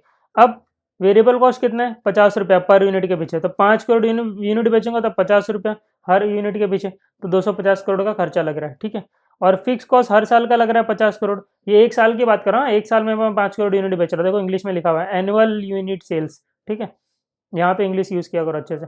तो आगे आपका 500 में से 250 माइनस हो गया 50 करोड़, तो 200 करोड़ का आपका प्रॉफिट हो रहा है, तो हर साल आप फर्स्ट सेकंड थर्ड ईयर हर साल आप 200 करोड़ कमाओगे, तो उसका आज का वैल्यू कितना, 3 ही साल का प्रोजेक्ट है, देखो ना, consider life of the project is 3 साल, 3 साल तक आप 200 कमा रहे हो, तो इसको प्रेजेंट वैल्यू पे लेके आओ, कौन से रेट से, 0 पॉइंट, यहाँ पे 6% दिया हुआ था ना, 6% के रेट से, तो डिवाइड बाय 1.06, ये डिवाइड बाय 1.06 दो बार, ये डिवाइड बाय 1.06 3 बार। ठीक है, तो आपका आ जाएगा 534.60। आज आपका खर्चा कितना लग रहा है, 400 करोड़ का खर्चा लग रहा है, देखो ना यहाँ पे ध्यान से देखो, इनिशियल कॉस्ट 400 करोड़ लग रहा है। ठीक है, तो 134.60 मेरा क्या आएगा, net present value in positive आ रहा है, क्योंकि पैसा ज्यादा कमा रहा हूँ और लगा रहा हूँ कम, तो मेरे को पॉजिटिव आ रहा है, तो मेरे को क्या करना चाहिए, प्रोजेक्ट इज वायबल।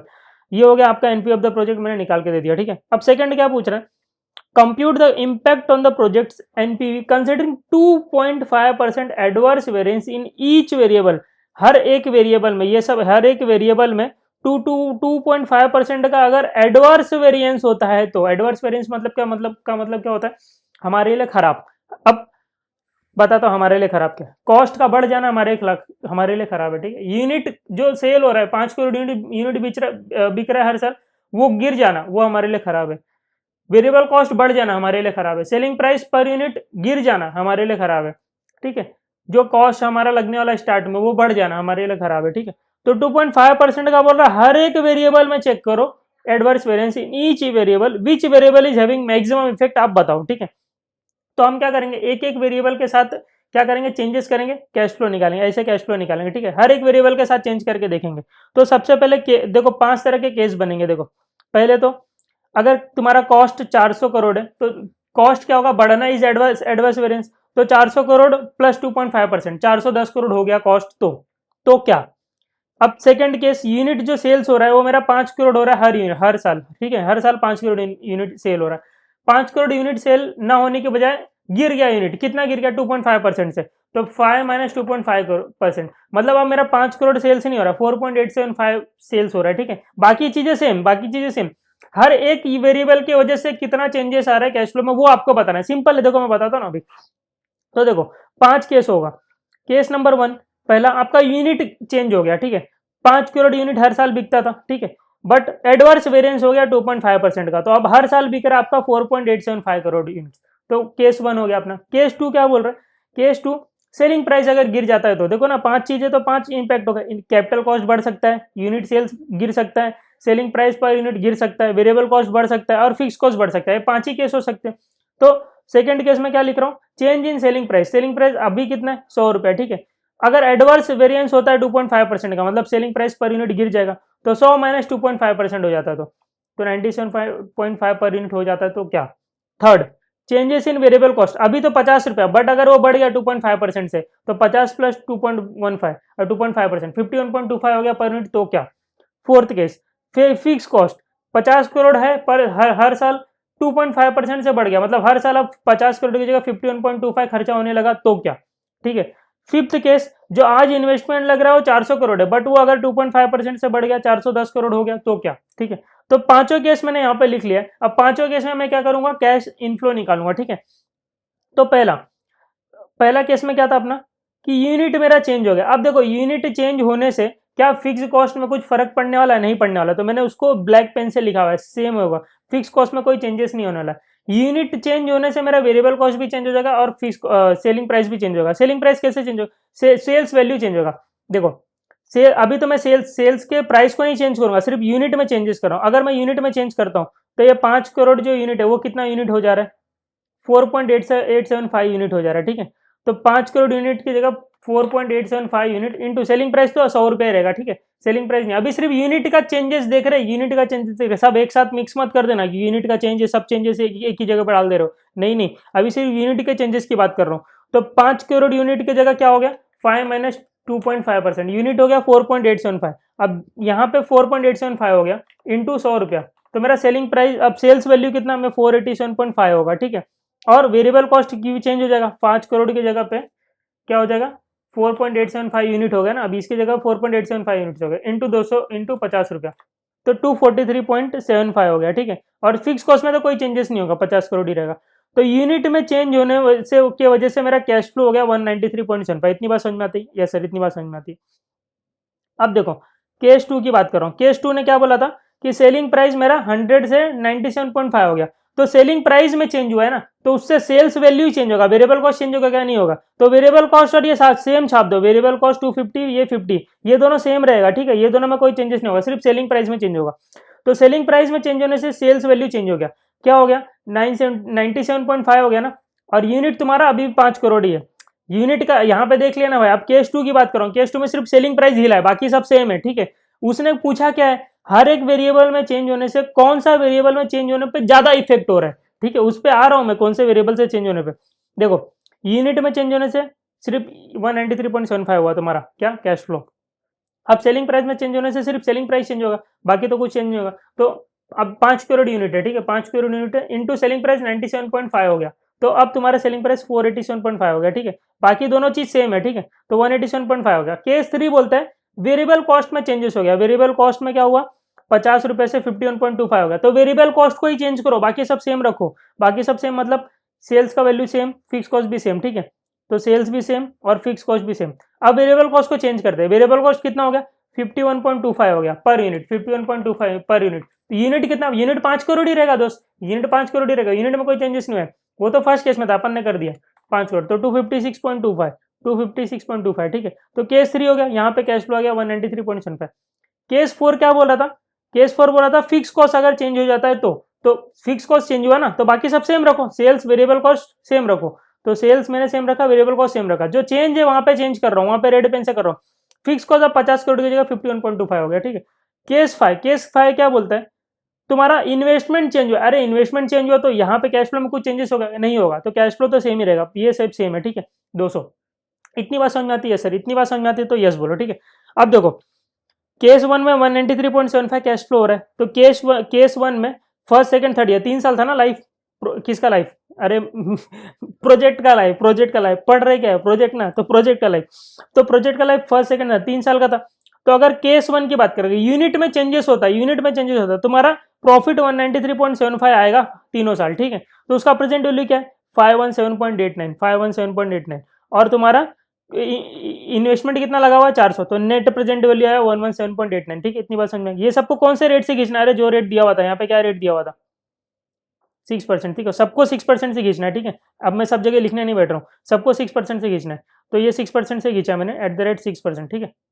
अब केस टू में जब सेलिंग प्राइस में हमने चेंजेस किया तो मेरा कैश फ्लो 187.5 आया, तो मेरा तीनों साल 187.5 आएगा, इसको प्रेजेंट वैल्यू पे लेके आओ 6% के हिसाब से, तो 501.19 आ रहा है, ठीक है। एंड आपका इनिशियल इन्वेस्टमेंट 400 है, तो आपका नेट प्रेजेंट वैल्यू 101.19 आ रहा है, ठीक है। केस 3, अगर वेरिएबल कॉस्ट में मेरा चेंजेस होता है, तो वेरिएबल कॉस्ट एक ही जगह चेंज हुआ, बाकी दोनों सेम, ठीक है। तो मेरा कैश फ्लो आ रहा है 193.75, तो 193.75 देखो यहाँ पे भी सेम था, यहाँ पे भी सेम था, मतलब first and third case same ही है, तो यहाँ पे भी ये फर्स्ट केस के जैसा ही है, ठीक है। केस फोर की बात करें तो फिक्स कॉस्ट में चेंजेस हुआ, तो मेरा जो नेट इनफ्लो है 198.75, ठीक है, कैश फ्लो, तो 198.75 4 साल तक आएगा, 3 साल तक आएगा, सॉरी, ठीक है। तो इसका प्रेजेंट वैल्यू लगा 531.26, इसमें से इन्वेस्टमेंट हटा दिया 131.6, सब जगह इन्वेस्टमेंट 400 है। पांचवा केस क्या था कि इन्वेस्टमेंट ही चेंज हो गया, 400 की जगह 410 करोड़ आ गया, ठीक है। तो मेरा कैश फ्लो तो 200 करोड़ है, कैश फ्लो में कोई चेंजेस नहीं हुआ, 200 जो फर्स्ट वाले केस में था, ठीक है, नॉर्मल फर्स्ट वाला केस, मतलब अरे कुछ नहीं बोला मैंने, भूल जाओ क्या बोला, 200, ठीक है। तो इसका प्रेजेंट वैल्यू 534.60, बट इन्वेस्टमेंट सब जगह 400, बट यहाँ पे केस 5 इन्वेस्टमेंट ही चेंज हो गया, इन्वेस्टमेंट बढ़ गया, 410 करोड़ का हो गया, ठीक है। तो नेट प्रेजेंट वैल्यू इज 124.60, ठीक है, ये समझ गया। तो केस 1 2 3 4 5 में मैंने लिख दिया, सब में नेट प्रेजेंट वैल्यू क्या क्या है यहाँ पे लिख दिया, ठीक है। जो यहाँ पे आया ना ये मैंने ये लिख दिया, ठीक है। इतनी बात समझ में आ गई। अब देखो सिंपल, ये सब तामझाम नहीं होता था, तो मेरा नेट प्रेजेंट वैल्यू कितना आ रहा था 134.60, इज्जत से सिंपल से ये इसको मैं सॉल्व कर रहा था, कोई वेरिएशन नहीं, कोई 2.5% का एडवांस वेरिएशन नहीं, तो मेरा आ रहा था 134.60, क्या आ रहा था मेरा एनपीवी आ रहा था, ठीक है। अब अगर ये सब तामझाम करूँ, ये 5 केस लूँ, तो ये एनपीवी आ रहा है, तो आप देखो 134.60 जो विदाउट कुछ किए आपका आ रहा था, वहां से ये कितने चेंजेस हो रहे, कितना परसेंट चेंज हो रहा है, वो आपको देखना है, सिंपल, ठीक है। तो देखो अगर 117.89 हो जाता तो कितना चेंजेस हुआ, 134.60 माइनस 117.89, 16.71 का चेंजेस हुआ, इसको डिवाइड कर दो, परसेंट निकालना है तो डिवाइड करो 134.60, तो आ गया 12.41%, ठीक है। सेम इसमें भी सेम ही है, ये भी 117.89, तो यहाँ पे भी 12.41%, तो सबका मैंने परसेंटेज निकाला है। परसेंटेज निकालना बताओ, ये देखो 134.60 से कितना गिर गया 117.89, तो कितना गिरा 134.6 माइनस 117.89, या आया 16.71, तो कहाँ से गिरा, यहाँ से गिरा ना, डिवाइड बाय 134.60 इंटू 100, 134.6 इंटू 100, 12.41 आया, ये निकाला, ठीक, एक निकाल के बता दे, देखो यहाँ पे ये हो गया।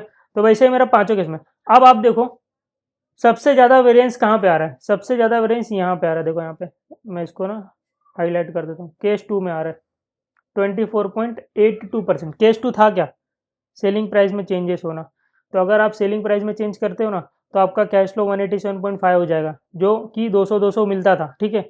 और उसमें चेंजेस करने की वजह से तुम्हारा नेट प्रेजेंट वैल्यू 101.19 आया, जो कि ज़्यादा इंपैक्ट कर रहा है 24.82%। तो आपको ये ध्यान रखना कि आपको सेलिंग प्राइस में कभी भी गिरावट नहीं लाना, ठीक है, सबसे ज़्यादा अफेक्ट वही करेगा, तो ये वही पूछा था, देखो यहाँ पे,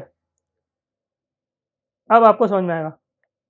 compute the impact on the project, NPV considering 2.5% adverse variance in each variable, which variable is having maximum impact, कौन सा वेरिएबल ज्यादा इंपैक्ट कर रहा है, तो सेलिंग प्राइस में चेंजेस करना इज वेरी इम्पैक्ट, ठीक है, इम्पैक्टफुल, तो सबसे ज्यादा इम्पैक्ट यही कर रहा है, सेलिंग प्राइस में चेंजेस करना। केस टू आपका क्या था, चेंजेस इन सेलिंग प्राइस, ठीक है, समझ में आता है, समझ में आता है दोस्तों, नहीं आता समझ में, ऐसा तो हो ही नहीं सकता नहीं समझ में आएगा, ऐसा है क्या, ऐसा है तो कमेंट में लिखो कि सर समझ में नहीं आ रहा, ठीक है, तो मैं और अच्छे से समझाऊंगा, बट आई थिंक अभी यहाँ के लिए रिवीजन लेक्चर चल रहा है और अच्छे समझ में आ रहा होगा आप लोग को।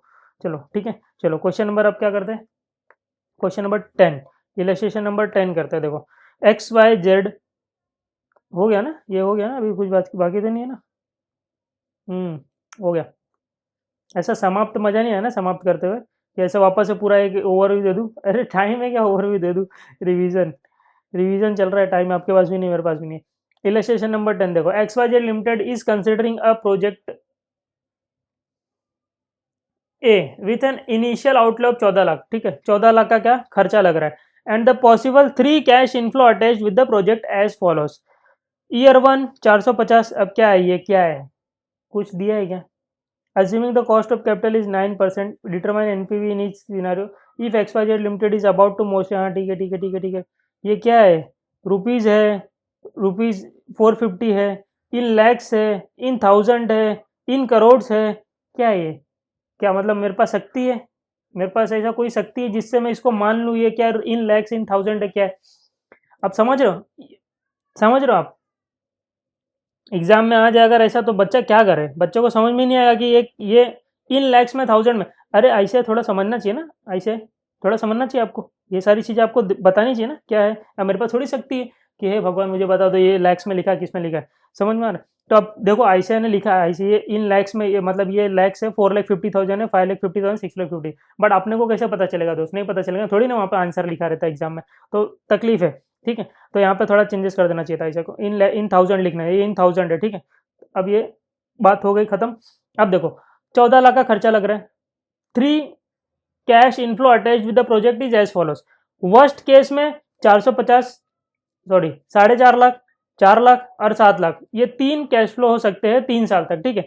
मोस्ट लाइकली देखो ना यही होता है, 5.5 लाख, 4.5 लाख और 8 लाख, ये कैश फ्लो हो सकता है। एंड बेस्ट केस में 6.5 लाख, 5 लाख और 9 लाख, ये आपको कैश फ्लो मिल सकता है, ठीक है। तो मैंने यहाँ पे लिख दिया, अगर वर्स्ट केस है, अगर वर्स्ट केस है तो ये तीनों का इनफ्लो होगा, तीनों इनफ्लो मैंने लिख दिया, और तीनों का प्रेजेंट वैल्यू पे लेके आ गया @9%, देखो 9% पे लेके आ गया, कॉस्ट ऑफ कैपिटल इज 9%, तो मेरा आ गया present value is 1290 in thousand, मतलब 12,90,000, ठीक है। और खर्चा कितना लग रहा है? 14 लाख, 14 लाख, ठीक है। तो मेरा net present value positive 110 lakh, 1,10,000, ठीक है।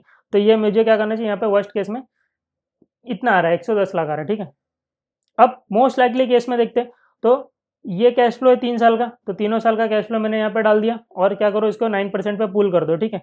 तो प्रेजेंट वैल्यू पे लेके आ गए 550 divide by 1.09, 450 divide by 1.09 equal to 800 divide by 1.09 equal to 3 बार करोगे तो आ जाएगा 1501.09, ठीक है। इनिशियल इन्वेस्टमेंट 14 लाख, ठीक है। तो मेरा यहाँ पे 101.09 यहाँ पे आ रहा है। बेस्ट केस में ये कैश फ्लो है 650, 500, 900, ठीक है। तो ये मैंने यहाँ पे डाल दिया, कुछ नहीं है, प्रेजेंट वैल्यू पे लेके आना, और कुछ नहीं है, ठीक है। तो यार 312, तो सबसे ज़्यादा अगर मैं देखूँ तो बेस्ट केस में आएगा ना प्रेजेंट वैल्यू, जो अच्छा केस है अभी, ये वर्स्ट है, इसमें 110 आ रहा है, मोस्ट लाइकली में 101 आ रहा है, इसमें बेस्ट में 312 आ रहा है, ठीक है, खत्म। आगे क्या बोल रहा है, if XYZ limited is certain about the most likely result in first 2 years, most likely की बात कर रहा है कि फर्स्ट 2 ईयर्स में ये सर्टन है कि 550 450 मिलेगा, but uncertain about the third year cash flow. बोल रहा है कि ये मोस्ट लाइकली वाले केस में फर्स्ट 2 ईयर का तो सर्टन हूँ, थर्ड ईयर का पता नहीं क्या मिलने वाला है, बट क्या बोल रहा है, analyse what be the NPV expecting worst scenario in third year. बोल रहा है थर्ड ईयर में हो सकता है ये वर्स्ट सिनेरियो में चले जाए, ठीक है। तो वर्स्ट सिनेरियो में तो 700 लाख हो रहा है, तो मोस्ट लाइकली की बात कर रहा है कि मोस्ट लाइकली में first 2 year I am certain मुझे 550 और 450 मिलेगा, तो एक मिक्स केस की बात कर रहे हैं जिसमें वो बोल रहा है 550 450 फर्स्ट सेकेंड ईयर में तो मुझे मिलेगा, ठीक है, मोस्ट लाइकली में, बट थर्ड ईयर में पता नहीं, वर्स्ट कंडीशन हो जाए, तो वर्स्ट कंडीशन में थर्ड ईयर में कितना कैश फ्लो मिलता है? 700, ठीक है। तो ये 800 नहीं मिलेगा, 700 मिलेगा, ऐसा वो बोलना चाह रहा है, तो 700 कर दिया, रिप्लेस कर दिया, अब आ जाएगा 9% के हिसाब से, ये आ गया, ठीक है। तो आपका आ गया एनपीवी, दिस डन। स्टार्ट करते हैं इलस्ट्रेशन नंबर 11, एक नया कॉन्सेप्ट है इसमें, देखो डिसीजन ट्री वाला कॉन्सेप्ट है। देखो LR limited, L&R limited wishes to develop new virus cleaner software, ठीक है, नया वायरस क्लीनर सॉफ्टवेयर ये लोग बनाना चाह रहे हैं। The cost of the pilot project will be 2,40,000 cost लगेगा। Presently the chances of the product being successfully launched on a commercial scale are rated 50%, ठीक है, 50% चांस है कि तुम विन हो जाओ, तुम्हारा प्रोडक्ट मार्केट में चल जाए। In case it does succeed, अगर वो सक्सीड होता है तो LR can invest 20 lakh to market the product, तो 20 लाख इन्वेस्ट करेगा मार्केट प्रोडक्ट मार्केट में लाने के लिए, ठीक है। Such an effort can generate perpetually an annual after tax cash income of 4 lakh, तो अगर ऐसा वो करता है 20 लाख इन्वेस्ट करता है तो उसको 4-4 लाख हर साल उसको इनकम होते जाएगा, परपेचुअल मतलब जिंदगी भर, ठीक है, जिंदगी भर 4-4 लाख कमाते जाएगा।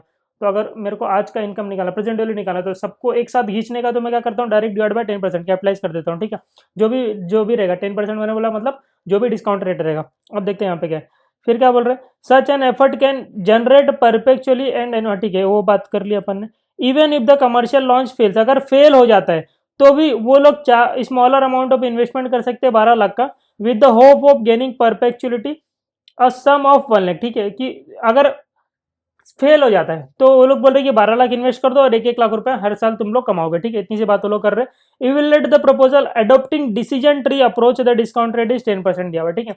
तो देखो, पहली बार टेस्ट करना चाहिए कि नहीं करना चाहिए, नहीं करनी तो बात ही खत्म हो गई, आगे कुछ बात ही नहीं होगी, ठीक है। अगर टेस्ट करते तो 2,40,000 का खर्चा होगा, और अगर टेस्ट कर रहे हैं, इस प्रोजेक्ट को टेस्ट कर रहे हैं, देखो cost of the pilot project 2,40,000 start में लग जाएगा, और इफ टेस्ट करें तो दो पॉसिबिलिटी, या तो सक्सेस होगा 50%, या तो फेल हो जाएगा 50% चांस है, दोनों का चांसेस 50-50% है, ठीक है। अब अगर सक्सेस होता है तो बोल रहा है कि 20 लाख इन्वेस्ट करो और 4-4 लाख हर साल पाओ, 20 लाख इन्वेस्ट करो और 4-4 लाख हर साल पाओ, या तो दूसरा ऑप्शन नॉट टू इन्वेस्ट, मत इन्वेस्ट करो, ठीक है। तो अगर देखो, सिंपल सी बात है, मैं आज 20 लाख इन्वेस्ट कर दूं, ठीक है, आज मैं 20 लाख इन्वेस्ट कर दूं और 4-4 लाख ये जीरो ईयर, ठीक है, फर्स्ट सेकंड थर्ड, ऐसा ऐसा हर साल मुझे 4-4 लाख मिलते जाएगा। तो इसका प्रेजेंट वैल्यू पे अगर मुझे खींचना है तो मैं देखना चाहता हूँ कि मुझे कितना इनकम अराइज होगा during the whole period of whole life of the project, ठीक है। तो 4-4 लाख हर साल मुझे कमाने को मिलेगा, तो मैं कितना, अगर मुझे इसका प्रेजेंट वैल्यू निकालना हो तो एक साथ में खींचना है तो मुझे एट द रेट 10% पे, तो क्या करूंगा, 4 लाख डिवाइड बाई 10%, ये करूंगा डायरेक्ट, तो मेरा आ जाएगा वैल्यू 40 लाख, ठीक है। ये आप लोग सिक्योरिटी वैल्यूएशन देखे रहोगे तो अच्छे से मैंने सब कुछ समझाया, इसको डीप में घुस के बताया हुआ, ठीक है। तो 40 लैक्स, या तो सिक्योरिटी वैल्यूएशन का 2 घंटे का रीजन लेक्चर है, देख लो आप लोग। तो ये आ गया 40 लैक्स, तो 40 लैक्स में अर्न कर रहा हूँ, इनकम है मेरा, और मेरा पैसा लग रहा है 20 लाख, तो 20 लाख तो मैं नेट प्रॉफिट में ही हूँ ना, ये तो दोस्त मैं नेट प्रॉफिट में ही हूँ, ठीक है। तो क्या मुझे इन्वेस्ट करना चाहिए, हाँ मुझे इन्वेस्ट करना चाहिए, ठीक है। तो ये प्रोजेक्ट वायबल है, यहाँ पे 20 लाख का मुझे गेन हो रहा है, इन्वेस्ट करना चाहिए, ठीक है, इतनी बात समझ में आती है। अब वो भी 20 लाख, ये 20 लाख भी मिलने का प्रोबेबिलिटी कितना है, 50% ही है, प्रोबेबिलिटी 50% ही है ना सक्सेस। अब ये 20 लाख मिलने का प्रोबेबिलिटी तो 50% ही है, तो मतलब आपको 10 लाख का इनकम होगा, ठीक है, इतनी बात समझ में आती। अब चलो आगे, तो आगे अगर फेल हो जाता है तो बोल रहा है कि 12 लाख इन्वेस्ट कर सकते हो और 1-1 लाख आपको हर साल तक मिलेगा, ठीक है। चलो इसको चेक करते हैं, अगर फेल हो जाते तो 12 लाख इन्वेस्ट करना पड़ेगा और फर्स्ट सेकंड थर्ड फोर्थ हर साल 1-1 लाख रुपया मिलेगा, ठीक है, 1-1 लाख रुपया मिलेगा। तो इसको प्रेजेंट वैल्यू पे लेके आओ, हर साल जिंदगी भर तक 1-1 लाख रुपया मिलेगा, तो 1 लाख डिवाइड बाय 10%, ठीक है। तो आज का वैल्यू कितना, 10 लाख। तो यहाँ तो मुझे 10 लाख इनकम हो रहा है टोटल ड्यूरिंग पूरा whole life of the project, और मैं इन्वेस्ट 12 लाख कर रहा हूँ, तो यहाँ तो मुझे 2 लाख का लॉस है, तो मुझे इन्वेस्ट करना चाहिए, नहीं करना चाहिए। तो यहाँ पे मैं इन्वेस्ट नहीं करूँगा, तो ये इन्वेस्ट नहीं करूँगा, ठीक है। और मतलब नॉट टू इन्वेस्ट, ये अपना फेल होता है तो मैं नॉट टू इन्वेस्ट करूँगा, सॉरी फेल होता है तो ये नहीं करूँगा, नॉट टू इन्वेस्ट करूँगा, और अगर सक्सेस होता है तो मैं इन्वेस्ट करूँगा, नॉट टू इन्वेस्ट नहीं, इन्वेस्ट करूँगा, ठीक है, 20 लाख, क्योंकि मुझे 20 लाख का प्रॉफिट हो रहा है, ठीक है। तो इतना ही बताना है आपको, और कुछ नहीं बताना है, क्वेश्चन डन, इतना सही था। अब देखो very very very important question आ रहा है, क्वेश्चन नंबर 12, ये इंपॉर्टेंट क्वेश्चन है, थोड़ा घुमा सकता है आपको, देखो ध्यान से देखो। A company named Roby's Cube decided to replace the existing computer system of their organization। बोल रहा है अभी का जो सिस्टम है ना कंप्यूटर का उनको पुराना लग रहा है, तो वो बोल रहा है हमको चेंज करना है, ठीक है। Original cost of old system was 25,000, बोल रहा है ओरिजिनल कॉस्ट जो था खरीदा था 25,000 में खरीदा था, and it was installed 5 years ago, 5 साल पहले उन्होंने इंस्टॉल किया था। Current market value of the old system is 5,000, आज उसकी वैल्यू 5,000 है, and depreciation of the old system was charged with the life of 10 years with the estimated salvage value nil। तो बता रहा है ओल्ड सिस्टम का जो लाइफ था 10 साल का था, ठीक है, 10 साल का लाइफ था, सैलवेज वैल्यू नील था, उस हिसाब से ये लोग ने डेप्रिसिएशन लगाया, और 5 साल पहले इंस्टॉल किया था, तो 5 साल कंप्लीट हो चुका है, 5 साल बचे हुए, ठीक है, ओल्ड सिस्टम को। तो अगर मैं ओल्ड सिस्टम की अगर आपसे बात करूं तो ओपनिंग मेरा 25,000 में मैंने खरीदा था, डेप्रिसिएशन मेरा लग रहा है 12,500, कैसे 25,000 का है, 10 साल का लाइफ है, तो हर साल कितना लगेगा, 2,500 और 5 साल बीत चुके, 5 साल पहले लगाया था, ऐसा बोला है ना इंग्लिश में, यहाँ पे देखो इंग्लिश पढ़ने आती तो it was installed 5 years ago, ठीक है, तो 5 साल हो चुके पूरे, मतलब 5 साल का डेप्रिसिएशन लग चुका है, तो डेप्रिसिएशन मैंने 5 साल का कैलकुलेट किया यहाँ पे 12,500, ठीक है, हर साल 2,500 का डेप्रिसिएशन इंटू 5 कर दोगे तो 2500 इंटू 5 करोगे 12500 आ जाएगा। तो WDV आफ्टर 5 ईयर, मतलब आज उसकी वैल्यू कितनी, 12500 आज उसकी वैल्यू है, और मार्केट में उसका वैल्यू कितना है आज, 5000 है। ठीक है, हमारे हिसाब से वैल्यू 12500 है, बट मार्केट में 5000 ही मिलेगा, तो आपको लॉस हो जाएगा अगर आप बेचोगे तो। ठीक है, आगे क्या बोल रहा है, depreciation of the new system will be charge with the life of over 5 years. तो नया जो सिस्टम लगे वो 5 साल के लिए लेंगे, उसका डेप्रिसिएशन 5 साल के लिए निकालेंगे, मतलब 5 साल ही लाइफ ही है। ठीक है, नए वाले सिस्टम की। तो सिंपल बिजनेस 10 साल का है, 5 साल हो चुका है, 5 साल के बाद अकल आ रही है कि नया नया क्या लाना चाहिए, कंप्यूटर सिस्टम लाना चाहिए। आगे, present cost of the new system is 50,000। ठीक है, नया सिस्टम का आज का वैल्यू 50,000, मतलब आज आप खरीदने जाओगे नया सिस्टम 50,000 में आपको मिलेगा। ठीक है, estimated salvage value of the new system is 1000। बोल रहा है अगर आप उसको 5 साल के बाद बेचोगे, मतलब ये नया सिस्टम 5 साल के लिए खरीद रहे हैं ना, तो अगर आप बेचने जाओगे तो आपको 1000 रुपया मिल जाएगा। ठीक है, estimated cost saving with the new system is 5000 per year. बोल रहा है नया सिस्टम अगर आप बिठाते हो ना, तो हर साल आपका कॉस्ट बचेगा 5-5 हजार रुपए से। ठीक है, सिंपल सी बात है। Increase in sales with a new system is assume 10% per year. बोल रहा है कि अगर तुम ये नया सिस्टम लगाते हो ना, ओ दोस्त, अगर तुम नया सिस्टम लगाते हो ना, तो आपका सेल्स 10% से बढ़ेगा हर साल, based on original total sales of 10 lakh. Total sales 10 lakh है, ऐसा ये लोग ने उस टाइम बिठाया था कि मतलब 10 साल का बिजनेस है। ठीक है, सर आपको कैसे पता चला 10? अरे बिजनेस जो कंप्यूटर पहले लिया था 10 साल के लिए था, 5 साल खत्म हो चुके, 5 साल का रिप्लेस कर रहे और नया कंप्यूटर भी ला रहे 5 साल के लिए। ठीक है, तो इतना सा आपको हिंट नहीं समझ में आ रहा है कि बिजनेस 10 साल का है? समझ में आ रहा है? तो टोटल सेल्स 10 लाख है 10 साल का, तो हर एक साल का सेल्स कितना, 1-1 लाख है। तो ये लोग बोल रहे हैं कि अगर ये नया सिस्टम लाते तो सेल्स तुम्हारा बढ़ जाएगा 10% से हर साल, तो हर साल 1-1 लाख का सेल्स है, तो 10% से बढ़ जाएगा, मतलब 1 लाख का 10%, 10,000 से तुम्हारा हर साल सेल्स बढ़ जाएगा। आगे, अब बचे हुए 5 साल के लिए, हाँ पिछला 5 साल में कैसे जाके बढ़ाओगे, जाओ बढ़ाओ, पिछले 5 साल में, अरे बीत चुका है 5 साल। फिर company follows straight line method of depreciation. ठीक है, कॉस्ट ऑफ कैपिटल 10% दिया, टैक्स रेट 30% दिया, खत्म हो गई बात। ठीक है, करना चाहिए कि नहीं करना चाहिए नया सिस्टम? देखो सिंपल सी बात है, अगर नया सिस्टम आएगा तो ओल्ड सिस्टम जाएगा। ओल्ड सिस्टम का आज का वैल्यू 12,500 है हमारे हिसाब से WDV। ठीक है, बट मार्केट में बेचने जाओगे 5,000 ही मिलेगा, आपको लॉस हो जाएगा 7,500 का। तो टैक्स, ये लॉस जाएगा प्रॉफिट एंड लॉस के डेबिट साइड में 7,500, और आपको उसके ऊपर टैक्स बेनिफिट मिल जाएगा, बिकॉज 7,500 प्रॉफिट एंड लॉस के डेबिट साइड में बैठेगा, आपका प्रॉफिट उतने से गिरा देगा 7,500 से। तो जितना 7,500 से टैक्स बेनिफिट कितना हो जाएगा, 30% का, क्योंकि टैक्स रेट 30% है, तो 7,500 का 30% आपका 2250 का टैक्स बेनिफिट हो जाएगा। ठीक है, इतनी बात समझ में आती है? यस सर, इतनी बात समझ में आती है। अब अगर कंपनी बाय करती है new system, then what will be the cash outflow today. अगर आज नया नया कंपनी सिस्टम खरीदने जाती है तो मुझे बताओ कितना पैसा लगेगा। सिंपल, अगर नया नया कंपनी सिस्टम खरीदने जाती है तो उसको खरीदने के लिए 50,000 रुपये लगेंगे। ठीक है, तो नया कंपनी खरीदने जा रही है, 50,000 रुपये लगेंगे। इतनी बात समझ में आती है? यस सर, बोलो हाँ यस सर, समझ में आती है। नया सिस्टम खरीदेंगे तो ओल्ड तो बेच रहे, और ओल्ड बेच के हाथ में पैसा कितना आ रहा है, 5,000 रुपया। देखो करंट मार्केट वैल्यू 5,000 रुपया, तो ओल्ड सिस्टम बेचा, 5,000 रुपया मेरे हाथ में आ गया।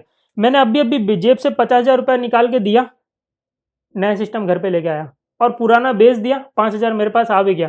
तो मेरा नेट खर्चा कितना लगा, 50,000 मेरे जेब से गया और 5,000 मेरे जेब में आ गया। ठीक है, तो 45,000 का मेरा नेट जेब से पैसा गया। ठीक है, आज की बात कर रहा हूँ। और क्या ये ओल्ड सिस्टम बेचने की वजह से मुझे टैक्स बेनिफिट भी मिल रहा है 2,250 का? हाँ, मुझे 2,250 का टैक्स बेनिफिट भी मिल रहा है। तो ये भी मेरा कैश इनफ्लो ही है एक तरह से। तो मेरा आज नेट आउटफ्लो कितना हुआ, 42,750 का। इससे राजी हो तो बताओ, इससे राजी हो? तो आज मेरा टुडे इंपैक्ट जो होगा 42,750 का मेरे जेब से पैसा जाने वाला, आउटफ्लो होने वाला। ठीक है, इतनी बात समझ में आती है सर? इतनी बात समझ। अब ये सिस्टम लगाने से 5 साल ही बचे हुए ना, तो नेक्स्ट बचे हुए 5 साल में क्या क्या बेनिफिट होगा? तो सबसे पहली बात, ओवर नेक्स्ट 5 ईयर क्या बेनिफिट होने वाला है, हर साल आपका 5,000 का कॉस्ट सेविंग होगा। देखो यहाँ पे समझ लो, मैं सेल्समैन हूँ, आपको बेच रहा हूँ प्रोडक्ट, तो मैं आपको बता रहा हूँ कि अगर आप लोग ये प्रोडक्ट खरीद लेते हो तो हर साल आपका 5,000 रुपया बिकेगा, बचेगा। ठीक है, 5,000 रुपया बचेगा मैडम। ठीक है, तो सेविंग इन कॉस्ट इज 5,000, हर साल आपका 5,000 रुपया बचेगा। सेकंड सेविंग, सर आपका ना सेल्स भी ना हर साल 10% से बढ़ जाएगा। अगर आप ये वाला मेरा नया सिस्टम लगाते हो तो आपका सेल्स सर तो टोटल 10 साल का कितना था, 10 लाख था, हर साल का सेल्स कितना है सर, 1 लाख है। तो 5 साल तो जो चलेगा उसको तो छोड़ दो सर, आने वाले 5 साल जो 1-1 लाख का सेल्स करने वाले हो, हर साल आपका सेल्स 10% से बढ़ेगा। तो 1 लाख का 10%, 10,000, 10,000, 10,000, 10,000, तो एक साल हर साल आपका 10,000 से सेल्स बढ़ेगा और 5,000 से कॉस्ट कम होगा। तो इन शॉर्ट सर आपको 15,000 का बेनिफिट होगा। क्या बात है, आपने क्या एक्सप्लेन किया, 5,000 saving in cost and increase in sales 10,000। ठीक है, 10 लाख टोटल, 10 साल का सेल है, 1 साल का सेल 1 लाख और 10%, ठीक, इतनी बात समझ में आती है। तो increase in sales 10,000 because of new system adoption, saving in cost 5,000 because of new system adoption, ये एक एक साल की बात कर रहा हूँ, ठीक है, हर साल। तो टोटल बेनिफिट 15,000। जैसे ही बेनिफिट होता है गवर्नमेंट कंट्रोल लेके आ जाता है, बोलता है मेरे को टैक्स दे, ठीक है, गवर्नमेंट को कंट्रोल में टैक्स मैंने दे दिया 30%, ठीक है, 4,500 जा टैक्स लेके जा। तो नेट बेनिफिट 10,500 का, इतने बात समझ में आती है? यस बोलो, इतनी बात समझ में आती है सर, 10,500 का बेनिफिट होगा। अब एक और बेनिफिट छुपा हुआ पड़ा हुआ है, देखो मैं बताता हूँ आपको, डेप्रीशिएशन का। जब ओल्ड सिस्टम था ना बेटा, जब ओल्ड सिस्टम था तो डेप्रीशिएशन हर साल 2,500 का लग रहा था। 25,000 लिखा हुआ है क्या? कहाँ लिखा हुआ? बताओ कहाँ 25,000 लिखा हुआ है? सर लिखा हुआ है। अरे रुको रुको बताता मैं। अरे यार ये भी धोखा देते थे।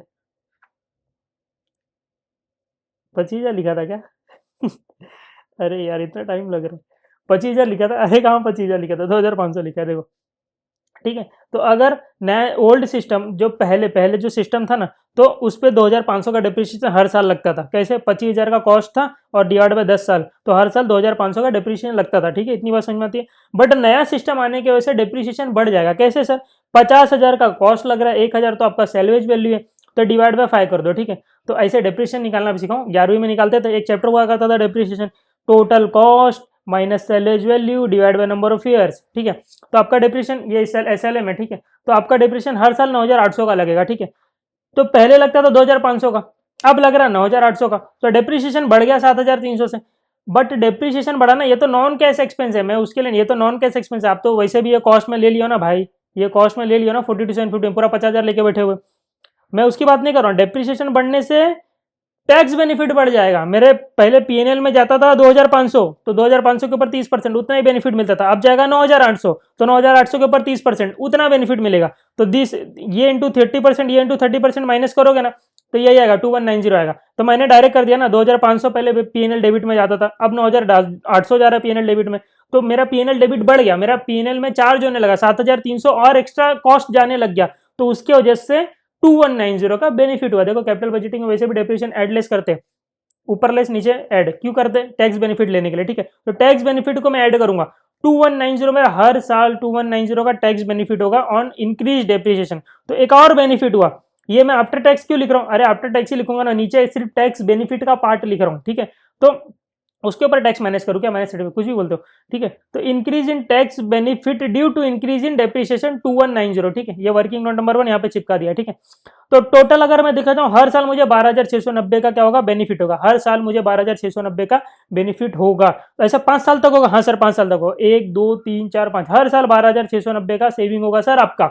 अगर आप ये मशीन खरीद लेते हो, अभी मैं सेल्स मैन ही हूँ, तो अगर सर, हाँ मैडम, अगर आप हर साल खरीद लेते हो तो हर साल आपको, अगर आज यही खरीद लेते हो, हर साल आपको 12,690 का बेनिफिट होगा। वो कैसे? वापस से एक्सप्लेन कर दो। 5,000 सर आपका कॉस्ट बचेगा, 10,000 से आपका सेल्स बढ़ेगा, तो गवर्नमेंट कटोरा लेके आ जाएगी, 15,000 पे 30% दे दो, तो बचेगा कितना? 10,500। और आपको सर टैक्स बेनिफिट होगा ऑन इंक्रीज डेप्रिसिएशन 12,690, ठीक है।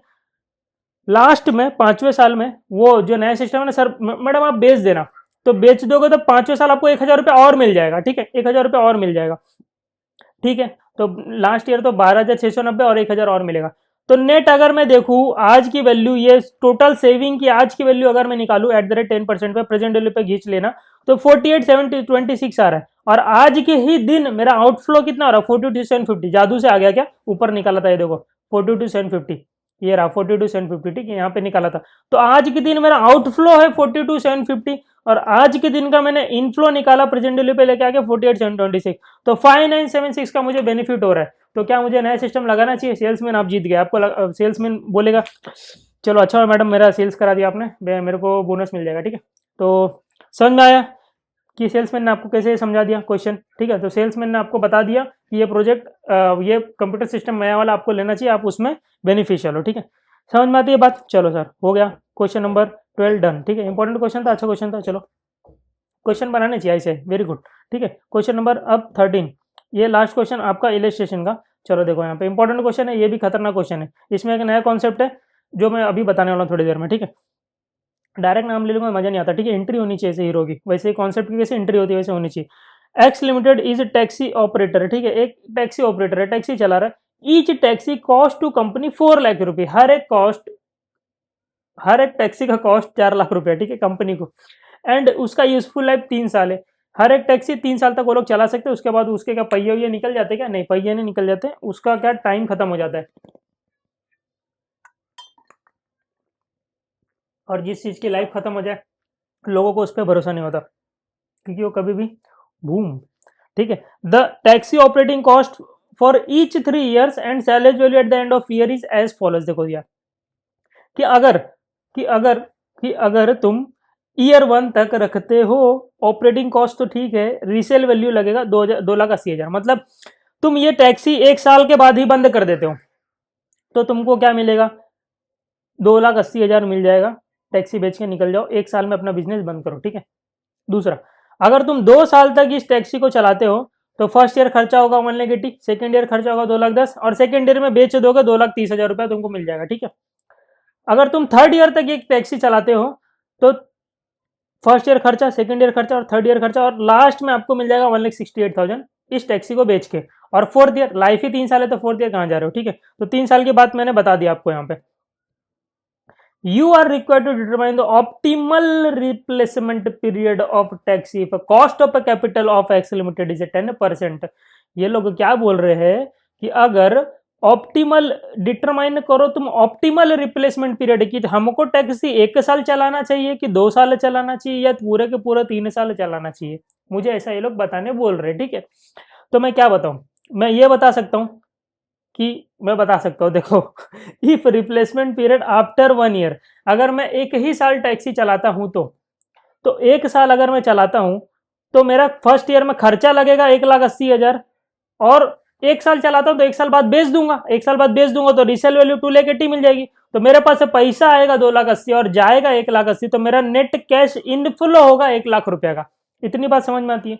तो 1 ही साल में बिजनेस बंद, ठीक है। तो फर्स्ट ईयर में मेरा नेट इनफ्लो हुआ 1 लाख, इसको यहाँ पे प्रेजेंट वैल्यू पे लेके आ गया फैक्टर यूज करके 90,900, और मेरा जीरो ईयर में पैसा लगा कितना? 4 लाख रुपया लग रहा था, ठीक है, 4 लाख लग रहा है, तो मेरा एनपीवी आया 3,09,100, वो भी ये पॉजिटिव दिख रहा है क्या निगेटिव यहाँ पे? देखो, ठीक है, तो ये हो गया 3,09,100, ठीक है। इतनी बात समझ में आती है? यस सर, इतनी बात समझ में आती है। ये हो गया, ठीक है। अब अगर मैं 2 साल तक टैक्सी को चलाता हूं, तो 2 साल तक चलाता हूं, तो फर्स्ट ईयर में खर्चा लगेगा 1,80,000। रिप्लेसमेंट भी लेना है क्या? ये भी लेना है क्या? सॉरी, रीसेल वैल्यू भी लेना है क्या? अरे क्यों लो रहे हो फर्स्ट ईयर में रीसेल वैल्यू, जब बेच ही नहीं रहे हो तो सेकंड ईयर तक जा रहे हो ना, तो ये वाला लोगे।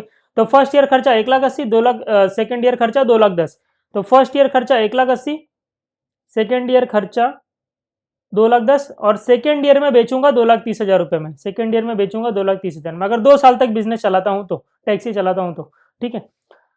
तो फर्स्ट ईयर में नेट आपका आउटफ्लो होगा 1,80,000 का, और सेकेंड ईयर में 2,10,000 खर्चा होगा और 2,30,000 टैक्सी बेच के मिल जाएगा, तो नेट आपको पैसा मिलेगा 20,000 रुपया, ठीक है। तो फर्स्ट ईयर में तो निगेटिव 1,80,000 है, खर्चा ही हो रहा है, सेकेंड ईयर में 20,000 रुपया कैश इनफ्लो है, ठीक है। तो यहाँ पे आ जाएगा इसका प्रेजेंट वैल्यू डिवाइड बाय 1.1, और ये डिवाइड बाय 1.1 टू टाइम्स, ठीक है। तो प्रेजेंट वैल्यू आ गया।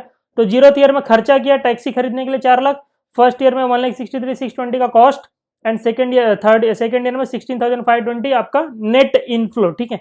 तो ये आपका आ गया नेट प्रेजेंट वैल्यू 5,47,100, ठीक है। इतनी बात समझ में आ गई? 3 साल तक अगर मैं चलाता हूँ, 3 साल तक चलाता हूँ, तो फर्स्ट ईयर खर्चा, सेकंड ईयर खर्चा, थर्ड ईयर खर्चा, थर्ड ईयर में बेच दो, ठीक है। तो फर्स्ट ईयर खर्चा, सेकंड ईयर खर्चा, थर्ड ईयर खर्चा और थर्ड ईयर में बेच दो, ठीक है। तो तीनों साल देखोगे तो निगेटिव है, तीनों साल खर्चा ही खर्चा, ठीक है। 1,80,000, 2,00,000, यहाँ पे 2,38,000 खर्चा, बट रिकवर कितना हो रहा है? 1,68,000 हो रहा है, तो 70,000। तीनों साल को मैंने प्रेजेंट वैल्यू पे लेके आ गया, तो ये हो गया, और 4 लाख का खर्चा तो स्टार्ट में लगी रहा है, तो टोटल खर्चा 7,89,650 टोटल, मतलब कुछ रिकवर हो ही नहीं रहा, ठीक है। 7,89,650। तो अगर मैं आपको यहाँ पे बता दूं, फर्स्ट ईयर तक अगर मैं रखता हूँ, आगे मैंने लिखा नहीं जानबूझ के, आपको समझाना था लिख के, ठीक है। अगर मैं 3 साल तक रखता हूँ, 3 साल तक रखता हूँ अगर टैक्सी को, तो 7,89,650 का मेरा खर्चा हो रहा है, ठीक है। से 2 साल तक रखता हूँ तो 5,47,100 का खर्चा हो रहा है, कॉस्ट है, ठीक है, कॉस्ट लग रहा है। और 1 ही साल रखता हूँ तो 3,09,100 का कॉस्ट लग रहा है, ठीक है। इतनी बात समझ में आती है तो यस बोलो, इतनी बात समझ में आती है। इसके बाद ही तो आगे एंट्री होगी हीरो की, वो जो कॉन्सेप्ट है उसकी, ठीक है। इतनी बात समझ में आती है? यस सर, इतनी बात समझ में आती है। तो आप बोलोगे सर फर्स्ट ईयर तक ही रखो ना, उसमें खर्चा कम है, बाकी दो सेकंड थर्ड में तो सर खर्चा बढ़ता ही जा रहा है। तो बेटा ध्यान से देखो, ये सेकेंड ईयर में क्या है, ये 2 साल का इसमें कॉस्ट आ जा रहा है, इसमें 3 साल का कॉस्ट आ जा रहा है। तो ये कंपेरेबल तो है ही नहीं पहली बात तो। इसको कैसे कंपेयर करूं मैं, ये 1 साल का है, ये 2 साल का, ये 3 साल का, इसको कंपेयर नहीं कर सकता। कंपेयर करने के लिए तीनों इक्विवेलेंट होना चाहिए, ठीक है, इक्विवेलेंट मतलब तीनों 1-1 साल के लिए होना चाहिए कि ये 1 साल के लिए कितना कॉस्ट देगा, ये 2 साल का, बट इसको भी 1 साल के लिए लेके आओ, इसको भी 1 साल के लिए लेके आओ, ठीक है। जब तीनों 1-1 साल के लिए आ जाएंगे ना, तो मैं क्या कर सकता हूँ, कंपेयर कर सकता हूँ। तो इसके लिए एक नया कॉन्सेप्ट आया, चलो ताली मारो ताली मारो ताली मारो, इक्विवेलेंट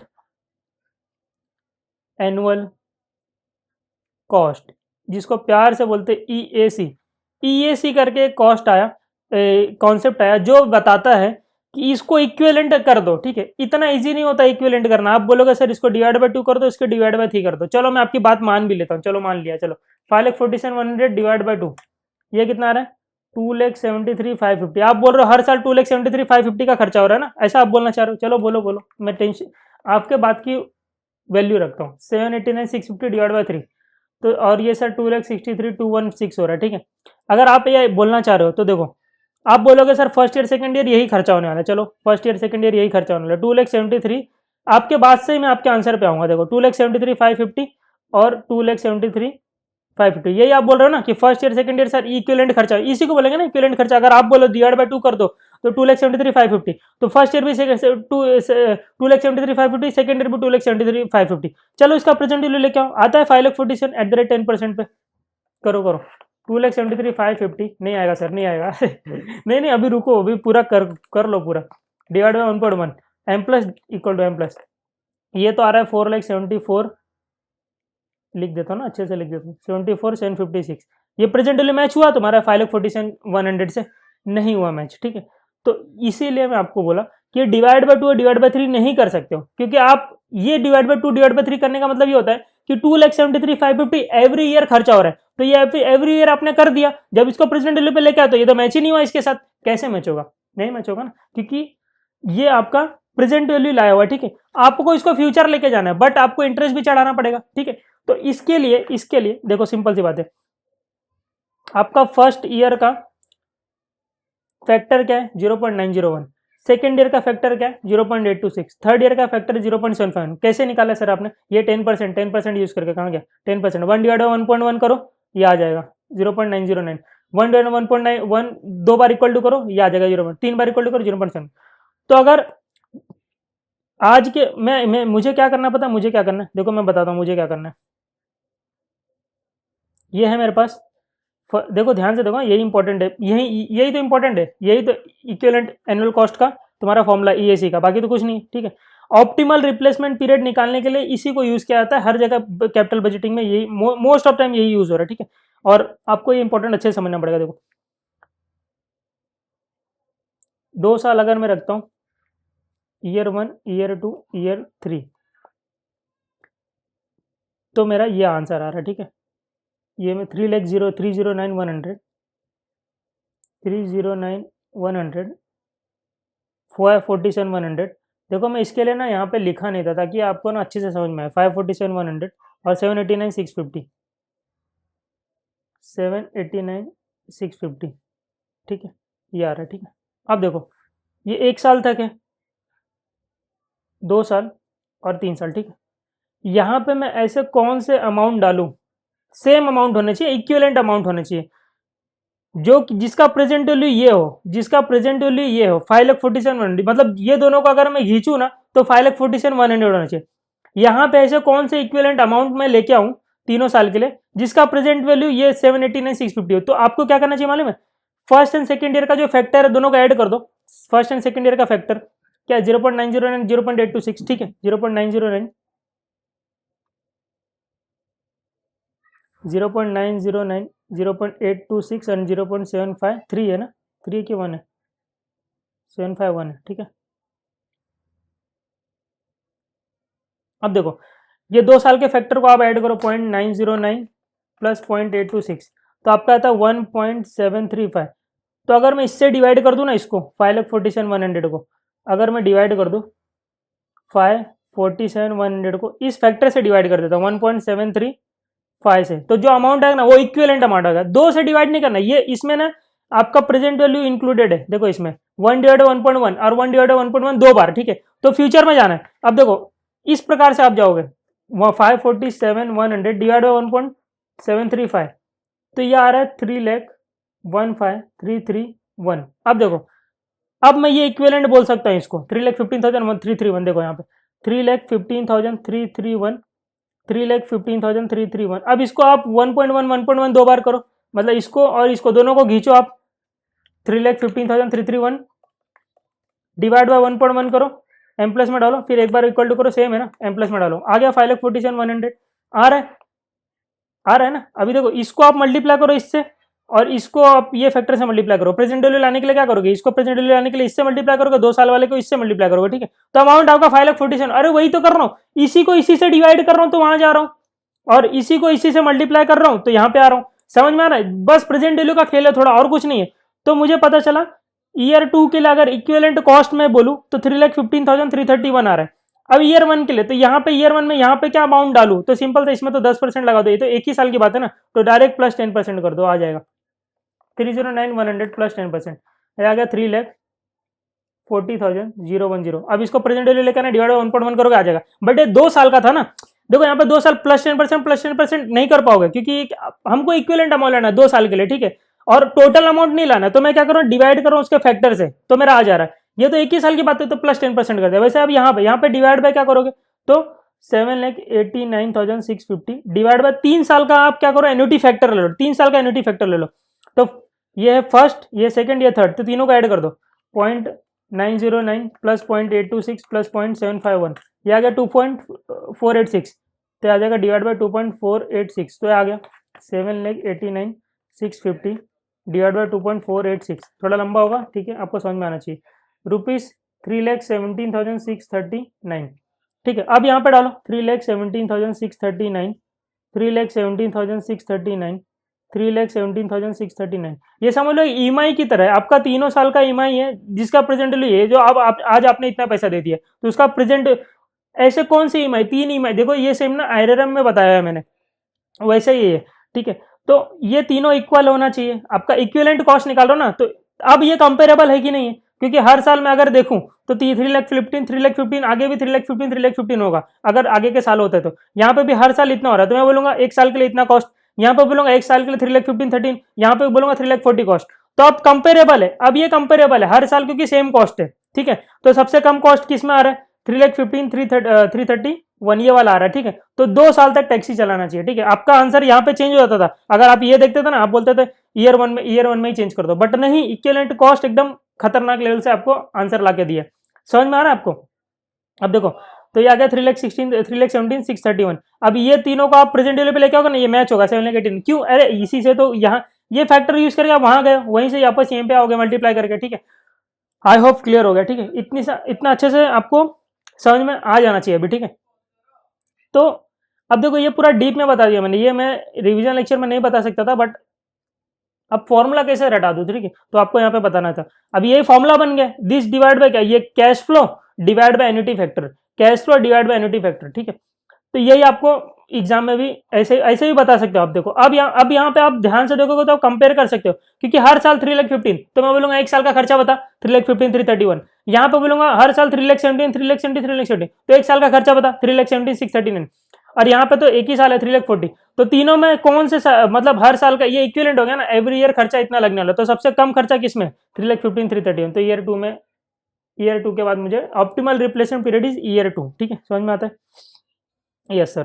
तो ये आपको समझना, पहले तो आप कैश फ्लो निकाल लो कि अगर आप 1 साल तक चलाओगे तो कैश फ्लो कितना आएगा, नेट प्रेजेंट वैल्यू, और ये 2 साल तक चलाओगे तो कैश फ्लो क्या आएगा, 3 साल तक करोगे तो कैश फ्लो क्या आएगा, ठीक है।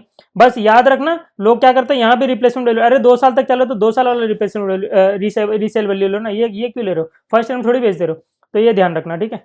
बाकी आपका ये ईएसी का कॉन्सेप्ट अच्छे से आपको समझ में आ गया होगा, ठीक है। ईएसी सिंपल से एक ही बात बोलते हैं कि तुम्हारा आज का प्रेजेंट वैल्यू है, अब समझ लो आप 2 साल तक चला रहे हो, ठीक है, तो एवरी ईयर का सेम खर्चा बता दो मुझे, सेम खर्चा। अब सेम खर्चा कैसे निकलेगा, आप एनएटी फैक्टर से डिवाइड कर दो, कि फर्स्ट ईयर का जो फैक्टर है 0.909, अब जो भी रेट है, रेट अलग हो तो अलग होगा, डिवाइड बाय एनएटी फैक्टर आप कर दो, आ जाएगा आपका, ठीक है। और वो क्यों करते हैं, क्योंकि हर साल का आपका सेम खर्चा है, हर साल आपका जो ईएमआई है समझ लो ये सेम आए, ठीक है। ईएमआई आप समझ लो यहाँ पे हर साल का ईएमआई सेम आना चाहिए, तो ये सेम ईएमआई है, ये ईएमआई वाला कॉन्सेप्ट यहीं से तो आता है। तो अब इसको आप करोगे तो ये आज का कॉस्ट आ जाएगा आपका, ठीक है, प्रेजेंट वैल्यू पे लेके आओगे।